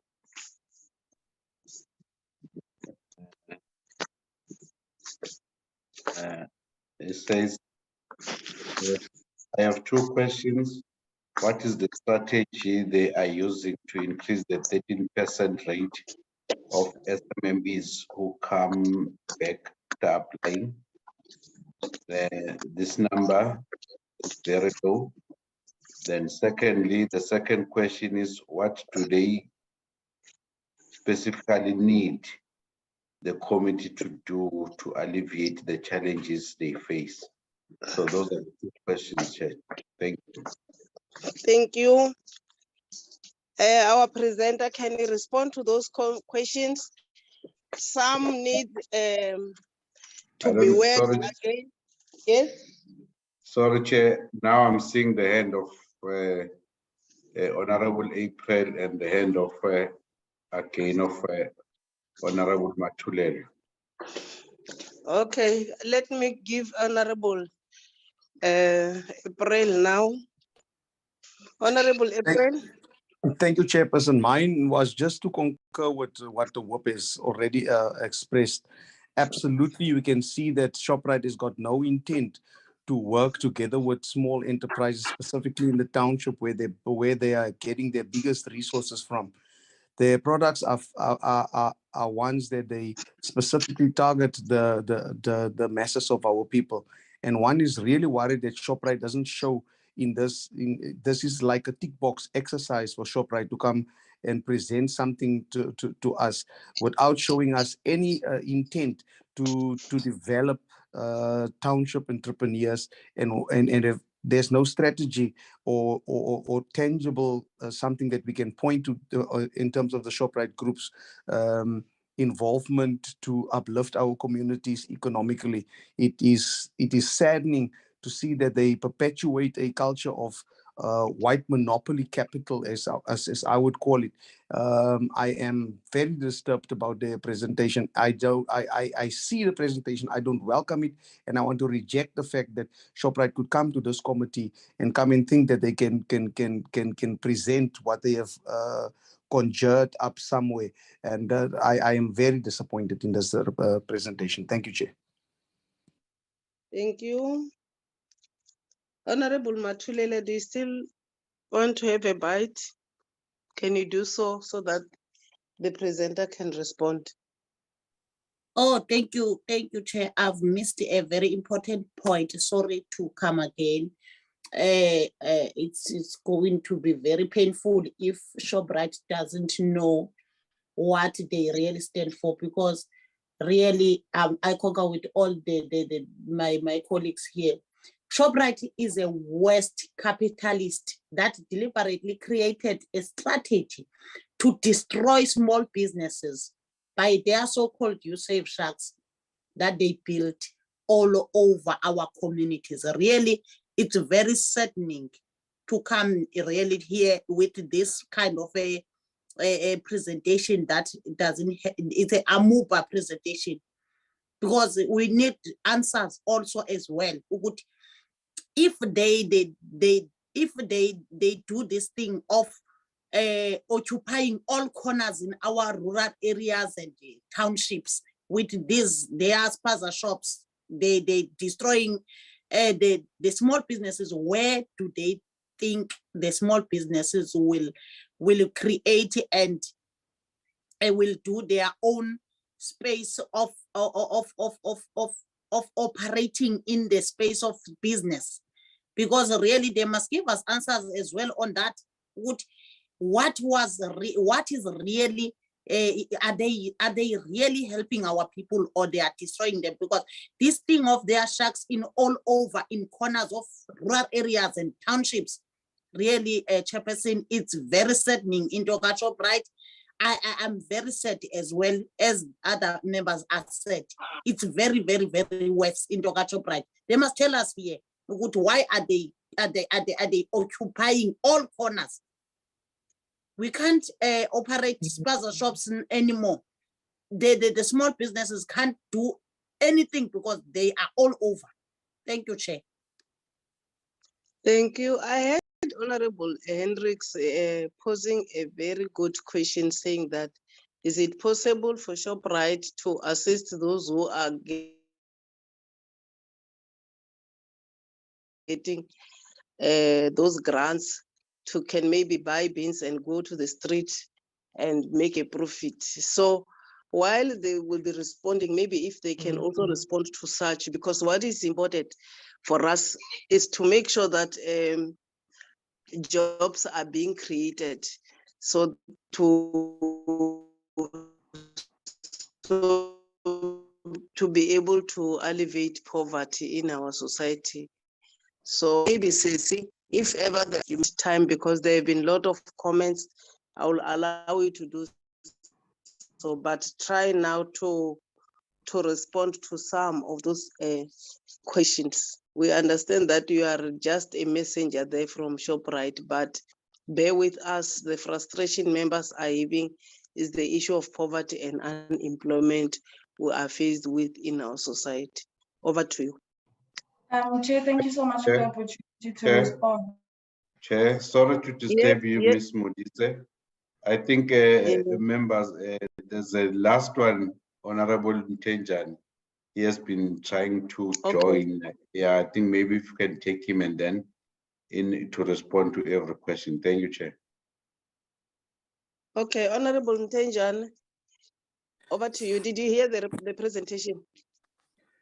Thank you very much, Chairperson. I just caught up the here and there, Chairperson, because of a problem here. We have a serious problem of a load shedding from the morning here. So I was in and out trying to catch up here and there. But luckily, I came in as some of our speakers were speaking in connection with ShopRite. I think it's ShopRite group. Yeah, Chairperson, though I didn't hear so much about that, I want to dwell so much about the presentation itself because I didn't catch up well about what was said or presented. But all I can say, Chair, just to add about Checkers. Checkers is one of the worst group here in our society. I want to talk about something else here, Chairperson, which is also a serious problem, what is being done by these Checkers people. There are many cases that we got here in our constituencies, whereby you find that workers of Checkers, they are being treated like dogs, they are being harassed, they are being hired and fired as and when they want. They also pay them peanuts. If you can check, Chairperson, those tell us what they earn there, Checkers, you'll be surprised. They are being bullied, seriously so, because there are many cases where they come and narrate their cases to us that this is what they are doing. And I understand also that in one of the shops, I think in Nelspruit area, there was a time when Checkers securities were searching women, searching them. Imagine a man search a woman as they go out of the shop when when they knock off. They line up there to be searched because they are suspected of being stealing, but they are working there. They are their workers. So that thing also, Checkers can please explain to us what is their criteria that they are using to treat their workers like this, treat them as dogs. And also they don't arrange transport for them. They let them work sometimes overtime, that is late hours, without providing a transport for those people. Now, how do you let your worker knock off at after hours when there were no taxis, but tomorrow you expect that same person to come back to work? You don't care whether her safety is, especially the woman, you don't care whether her safety is guaranteed or no, or so. You just want that person to come back to work the following day without even knowing whether she arrived well, safe at home or not. So Checkers can explain to us why are they treating their own workers like dogs? And sometimes even they say they don't even give them contracts to sign when they hire them. So they must explain to us which criteria they are using. Why are they treating their workers like this? Thank you very much, Chairperson. Thank you, Honorable Member. Our presenter from ShopRite, can you respond to some of the questions? Over to you. Thank you, Chairperson. With regards to the certificate from CIRA that the first member of the committee raised, we are definitely willing to look at it as to what it entails, what is it, so that we can actually facilitate more of this access to market. And I'll speak to my colleagues at CIDA and ask them for an example and see how we can work around it. That is something we're definitely willing to look at. With regards to the 1,000 products that the president has announced that will be manufactured in the townships, we are able to look at those as well. We'll do our research and make sure to know where those products are manufactured and how we can do to assist and facilitate market access for those products, and see how we can work with that. With regards to the peanut butter example that the member also raised, was We are currently also working with a peanut butter supplier with the Rutuli, Chief Albert Rutuli peanut butter. We're working with another peanut butter supplier that CEDA supports, which is who's supporting and procuring ground nuts from women in White River who are also who have received land as part of an initiative that they were a beneficiary of, and as part of that, they're procuring those peanuts from those women, turning it into peanut butter. So I was actually in a conversation and a call with colleagues from CEDA with regards to how do we facilitate market access for that peanut butter specifically, but also how do we facilitate market access for those nuts as well within our space. So those are the type of initiatives also that we've worked on with CEDA with regards to peanut butter. I have made a note with regards to the Chief Albert Rutuli peanut butter. We are able to go and see what they do, if there is any opportunities for working and how we can work around it. I'll also request more information from CEDA.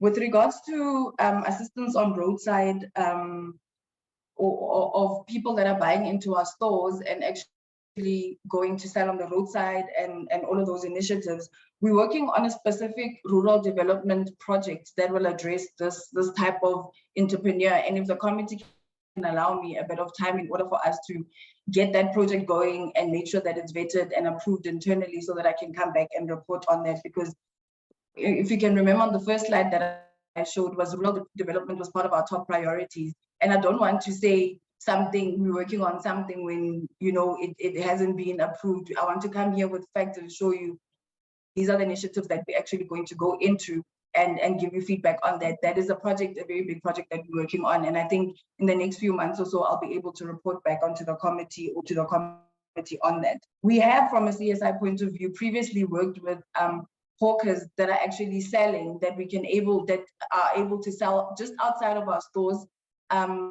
for their produce or their fresh produce and whatever goods that they wanted to sell. From a CSI point of view, I am unable to provide a lot more insight on that because I was not part of that project, but I will be able to report back to the committee via the secretariat as to how is that initiative and what was it about in terms of assisting roadside trading or people that are buying into our stores or using our resources in order for them to be hawkers into our ecosystem. I'll be able to actually send information to the secretariat so that he can share it with the portfolio committee.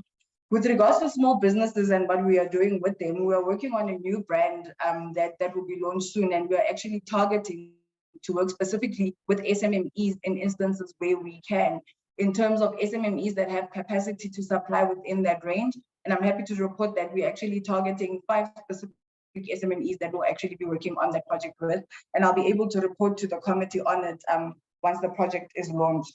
With regards to the issue that the member raised on workers that are not treated well, I think for that one, I would like to refer to our HR department in order for them to be able to give us a bit of feedback and insight with regards to the Mpumalanga or the Nelspruit incident that you mentioned with regards to workers being searched and not being provided transport after operating and working long hours at night. When they're not off them, they don't receive transport. I've noted that, and I will already provide insight to the committee based on via the secretariat as to what happened there and what the situation was and how we have addressed it as an employer. With regards to the members that have said that they are disappointed in us not having a plan, I think for me, the brief that was given to me by the secretariat was what challenges are SMMEs experiencing and how can we help, or how can we facilitate conversations to help. This was not by in any means a ticking box exercise.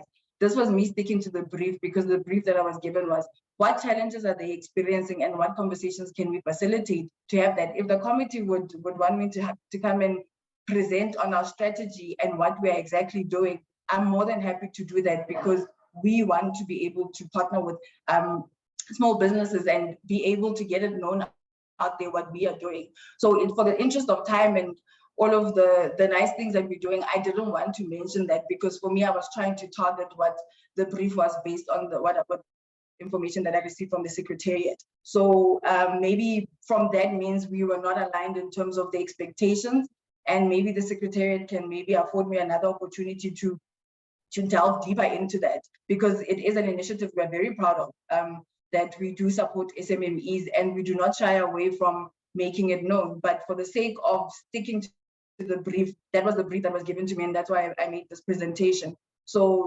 I'm more than happy to come back to this platform and address the issues and concerns with regards to what is currently being done with SMME, so that we are even able to point it down to the name of the SMME, that this is what we are doing, and this is the type of SMME we are assisting, and this is the type of assistance that we are giving. With regards to Masjid Flowers, I will definitely get more information from our Freshmark procurement department in order to find out the context as to what exactly happened, and give information to the committee via the Secretariat as to what happened, what is our current plan, and why did it go wrong, and what exactly, just so that we can get a bit of investigation around that, as I cannot comment on it. I haven't really had information on that or any foresight on that. Yeah, and then there was a question from one of the members as well that asked, what are we doing with regards to that high fallout rate? Like I've mentioned in my presentation, that we are partnering specifically with an incubation hub that will be able to refer these type of applications to the incubation hub, that they will assist them get the necessary documents, and then they're able to fall back into our system, whether it's from the application phase where they fall back and they go and get a bit of learning and improve what they need to improve on their side, come back into the system and say, this is what I've done. I've got all the documents. I've got all the food safety requirements. Let's look at it and really look at the process. We want to facilitate those type of conversations, whether it's from people that are not compliant from a paperwork business perspective, or from a food safety compliancy, or any other way.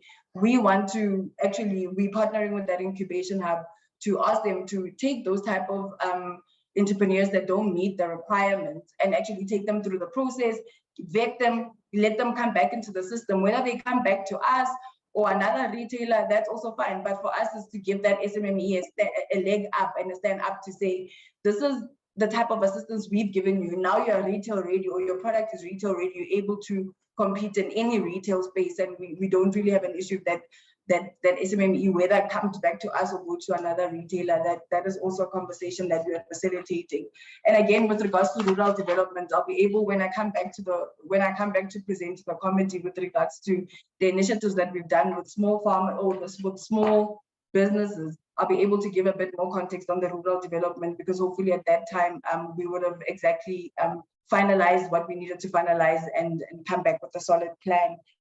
And then there was a question as well in the chat with regards to how much are we procuring from smaller businesses. I think the number that we had as of end of financial year, not this year, the previous year, these numbers are still getting audited, was 8.5 billion rand that we're procuring from smaller suppliers. I'm not sure if it's just that woman, or I'm just not too sure about that context, but the number that I have here is 8.5 billion rand in total as a group that we are procuring from smaller businesses. Chair, I hope that answers the majority of the questions, and I hope that you will allow me to come back and address with regards to our strategy and what we are doing, because that is the type of conversations I would also love to explore. It's unfortunate that the Secretariat gave me a brief that you would like to discuss the challenges and not exactly what we are doing. So I think the Secretariat also must just be a bit mindful and come to my rescue there, because I think I think we were not aligned in that instance. Thank you, Chair. Yeah, thanks. Based on what you have said, I agree with you that you compile everything which they have requested, and then we'll give you an opportunity to come back, so that maybe it was a communication problem, but if ever there are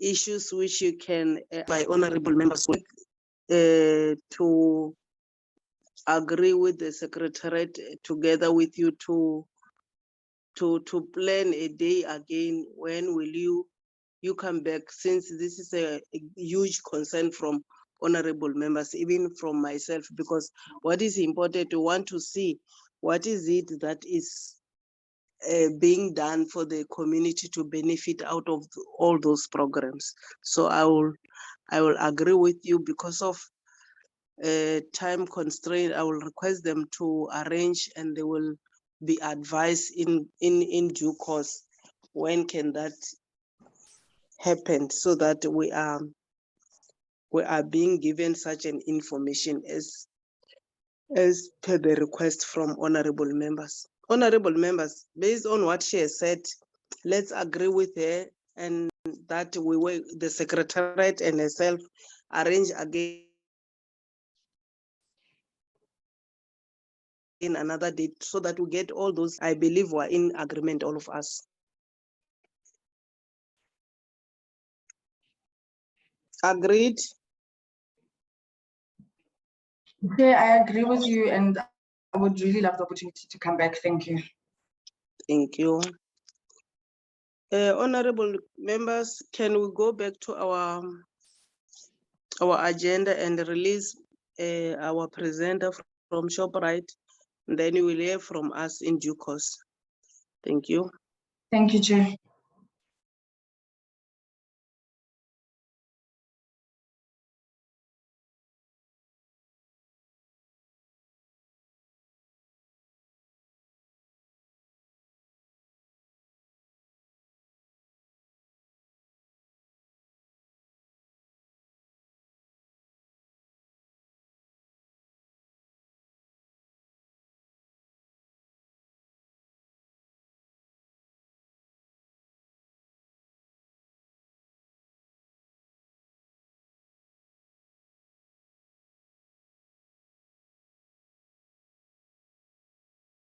Chairperson.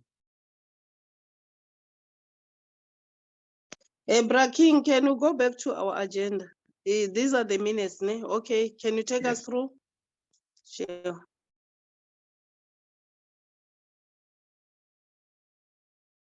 Thank you, Chair. These are the minutes, Chairperson, of the 7th of September 2022, which we're getting the briefing on progress and outcomes of the petition and the resolution on the legislation proposal. These are on page 1. These are members who are present. Members of the OpenServe Telecom that were present. Members, supporting staff that was present.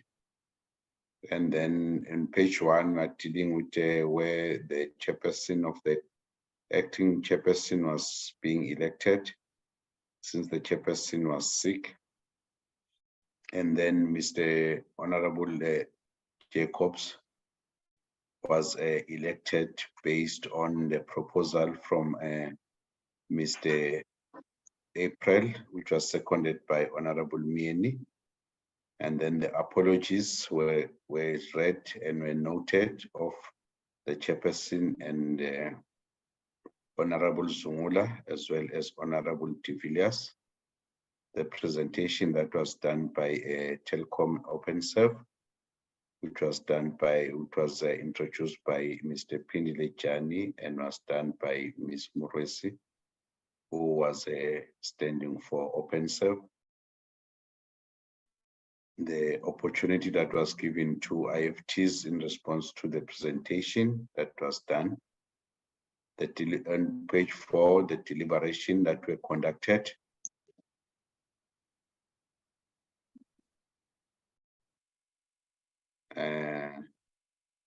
Which showed that the members of the committee were not happy about the manner in which this matter was handled. Those are the deliberations. And then the resolution, the next item was the committee resolution on initiating the committee bill. Mr.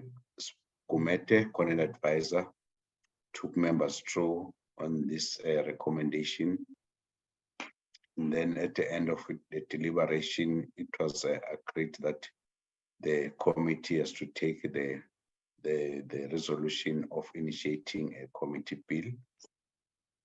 Say on this page, these are the resolutions that were taken, that the committee must initiate the process of drafting its own report for adoption and later referral to the House. That was on the issue of the petition. However, as well as Telkom was one that content of the report may not be favorable to its name and reputation. Therefore, the committee further advised Telkom to try it out most best to resolve the matter with IFTs.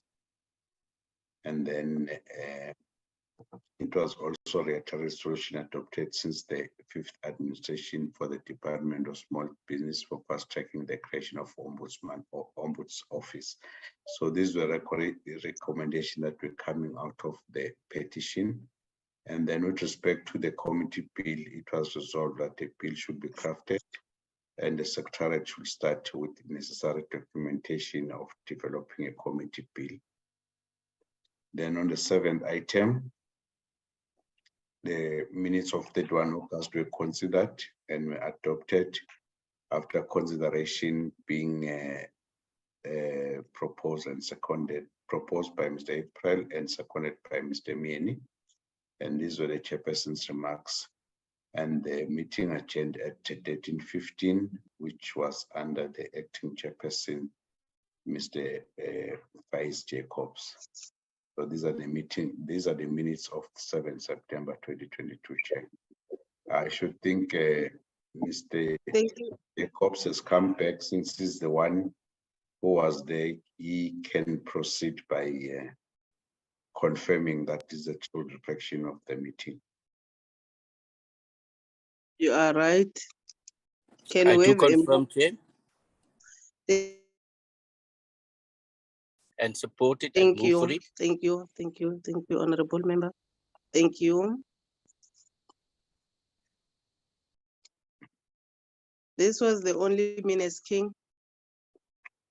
Yes, Chair. I think this quarter we are very active. We are considering minutes of the previous week. This was of the last week, so this was the only set of minutes, Chair. Thank you. Progressive, and that concludes the program of the day. This was the last item in our agenda, isn't it? Yes, yes, Chair. Okay, thank you, honorable members and our officials. It was a good session, and I'm happy you ventilated everything which you feel is not right. I really appreciate that. In future, yes. Before we close, let's go back to the minutes. There was no second. It was also only Honorable Jacobs who confirmed, and then there must be a seconder for adoption. It seems as if Honorable April seconded. Oh, yes, I did second. Sorry, I Yeah. missed. Sorry, my apology. Yeah. Honorable members, thank you so much. What I would like to caution honorable members here is to make sure that while deliberating, let us stick to the report so that even the presenters do not lose focus. And again, for the decorum of the committee, even if there are issues which are not supposed to be ventilated during our presentation, we need to try to avoid them, because it is not good maybe to indicate. I'm basing this, I'm putting this matter before you because of the sentiments in our first meeting, where I didn't want to interrupt members, but my humble appeal is that to all of us, let us try to stick to what is before us, not suppressing anyone who can say anything, because if ever there are issues which we would like to raise, we must have a way of raising them. That is my humble appeal. But thank you so much. The meeting is still adjourned. Sorry, Chair. Before you adjourn, before you made those remarks, Honorable Matulele raised the hand, so I don't know whether is it on minutes or on something else. I think it should be on minutes. If not on minutes, if ever there are any other things, she will talk to me after because I've already concluded the matter. Honorable Matulelo. Oh, sorry, Chair. I raised my hand before you do your remarks. It's concerning. Yes, you are correct that we must not raise some things because we were not. Sometimes we were not alone, or there are some people who were doing their presentations who do not know about our daily programs. That is why I raised my hands, because I wanted us to finish with the presentations. Then I raised my concern that I think it's very urgent. This thing, if you allow me, I will just raise it because CS Pagamisa in this portfolio committee. A program of action. We must not be reduced. We must not be reduced to a portfolio committee presentations. So a program, a clear program of action of the department and the SIDA and SIFA. We were not granted any program of action. And then if you remember, right, members, that we even raised an issue where we were in the meeting with the minister, where we wanted to know, Uguti, where were these things that were told our small businesses were given, were supported during the floods, everything. I even raised the issue that is it not in Eastern Cape? That Matatela is not in Eastern Cape, or what? On the answer, Minister, we are what? On her answer 2 weeks ago, what was the 24th of August?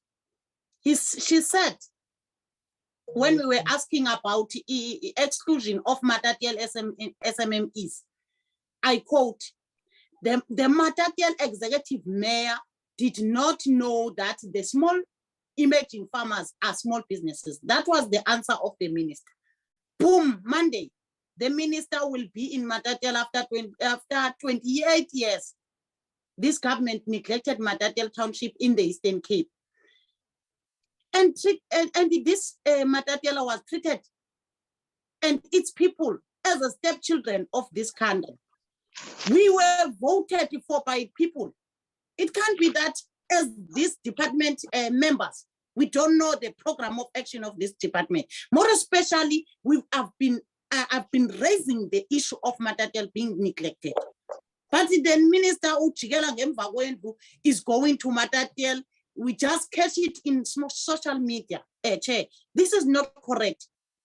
We were voted for by every citizen of South Africa. We are not in this department by anyone's favor. We have equal rights to know where and when will the department deliver services that belong to our people. It's our obligation to inform people that we've been fighting for. When Minister Aoban is going there to give or is responding to what we've been fighting for, we have to know. We're not a puppet of this department. The minister pretends as if this is her show. It's not her show. If we are fighting here and saying Vembe is neglected, Vembe did never receive, and if she is attending to that issue, we must know as members of this portfolio community, because when people see it in social media, they call us because they know that we represent them in the small business department. This must stop. You must know each and every program of action so that we become part. Or if we are not part, we tell these people in our constituencies that your matters are being attended to. The minister is coming. So you must go and ask yourselves your questions to minister. You must ask questions to minister, or you can go to Matata because the minister is going there. It must not be a by the way or something that is suspectful. What is really is happening? The minister is using this department ngendlela yakhe yokwenza into zakhe singazazi. We are not interested on that. But if informal traders are going to receive anything on Thursday tomorrow, the minister should have told us, because we've been fighting here, and she said to us, there's nothing for Matatiel, because the executive mayor said he did not know that the small emerging farmers are small businesses. This thing must stop now, today. We must know each and every we must know the department's program of action. We are part of this. We can't fight, and then now when she goes there and give to wrong people, because there was a fight there. I am a soma tender, valama ilo, because municipality and what if to just calm the situation, and this is a case or something that is happening, and it's not going to rightful people. If we are not there, we are always going to come here. See. Sikhalaze ngendaba ukuthi this department inikeza ama-costs abantu bayavela ukuthi abanikiwe and abanikwanga, because what ijikela ngapha singazi, and we don't know what SIDA is doing when, we don't know what SIPA is doing when. We are just reduced in a presentation department. We are not elected for that, chair. Thank you, chair. I'm sorry to take a long, but I'm just raising my concern. And I'm not happy with what is happening, but it's fine. I will be there in Matatiele, and I will see, and I will attest if these things are given to rightful people. Chair. Okay, yes, Honorable Kruger. Chair, I don't think that was part of the agenda. So that's why we I wanted, and you are out of order. We can't wait for the agenda while you are saying when the people from outside who are here, we must wait for them to go out and then we resolve our issue. You are out of order as well. You can't say that. Honorable Matulela, Honorable Kruger, hang on. Honorable Matulela, I allow you to speak. You should have allowed Honorable Kruger to speak, and then I make a ruling. I don't like such behavior. They were quiet when you speak. Allow him to say what he's saying. If I feel that it is not in line with the what you call, I will make a ruling. But I believe the decorum of this portfolio committee still need to be respected. I heard you. I heard what you have said, but what I want. Yes. I now finish, Madam Chair. Can I finish, Madam Chair? Who's speaking now? I just want to finish, Madam Chair. Sandra Kruger. Honorable Ntenjan, I'm no longer going to open this for discussion. I want to make a ruling. Yeah, but Chairperson, please don't allow that gentleman there, Honorable Kruger, to be a chairperson as well.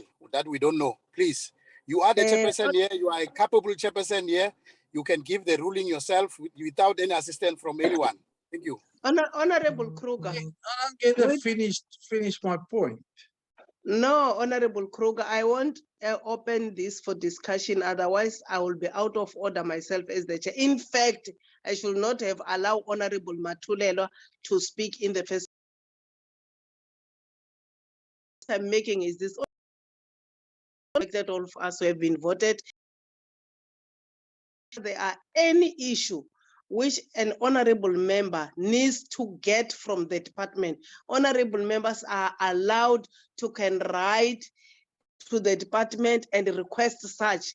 And if there are no responses from the department, honorable member have got a right to can report this to the committee through our secretariat. You are allowed to can ask anything because it's part of your oversight about what Honorable Matulela is saying. If the department is not responding to certain requests, please inform us so that we can attend to it, because I don't think that we can be here and be frustrated as members.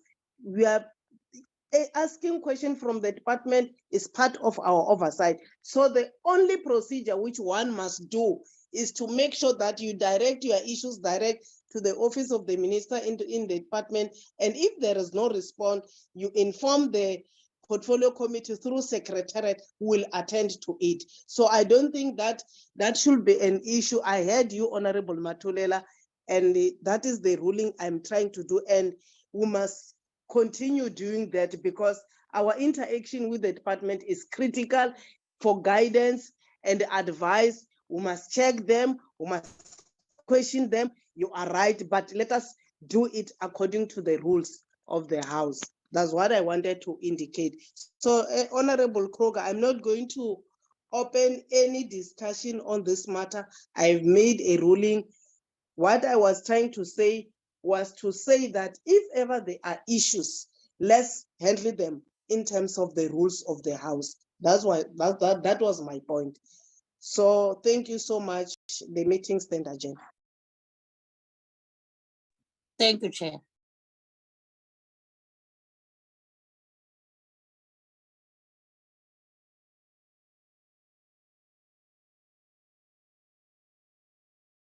Recording stopped.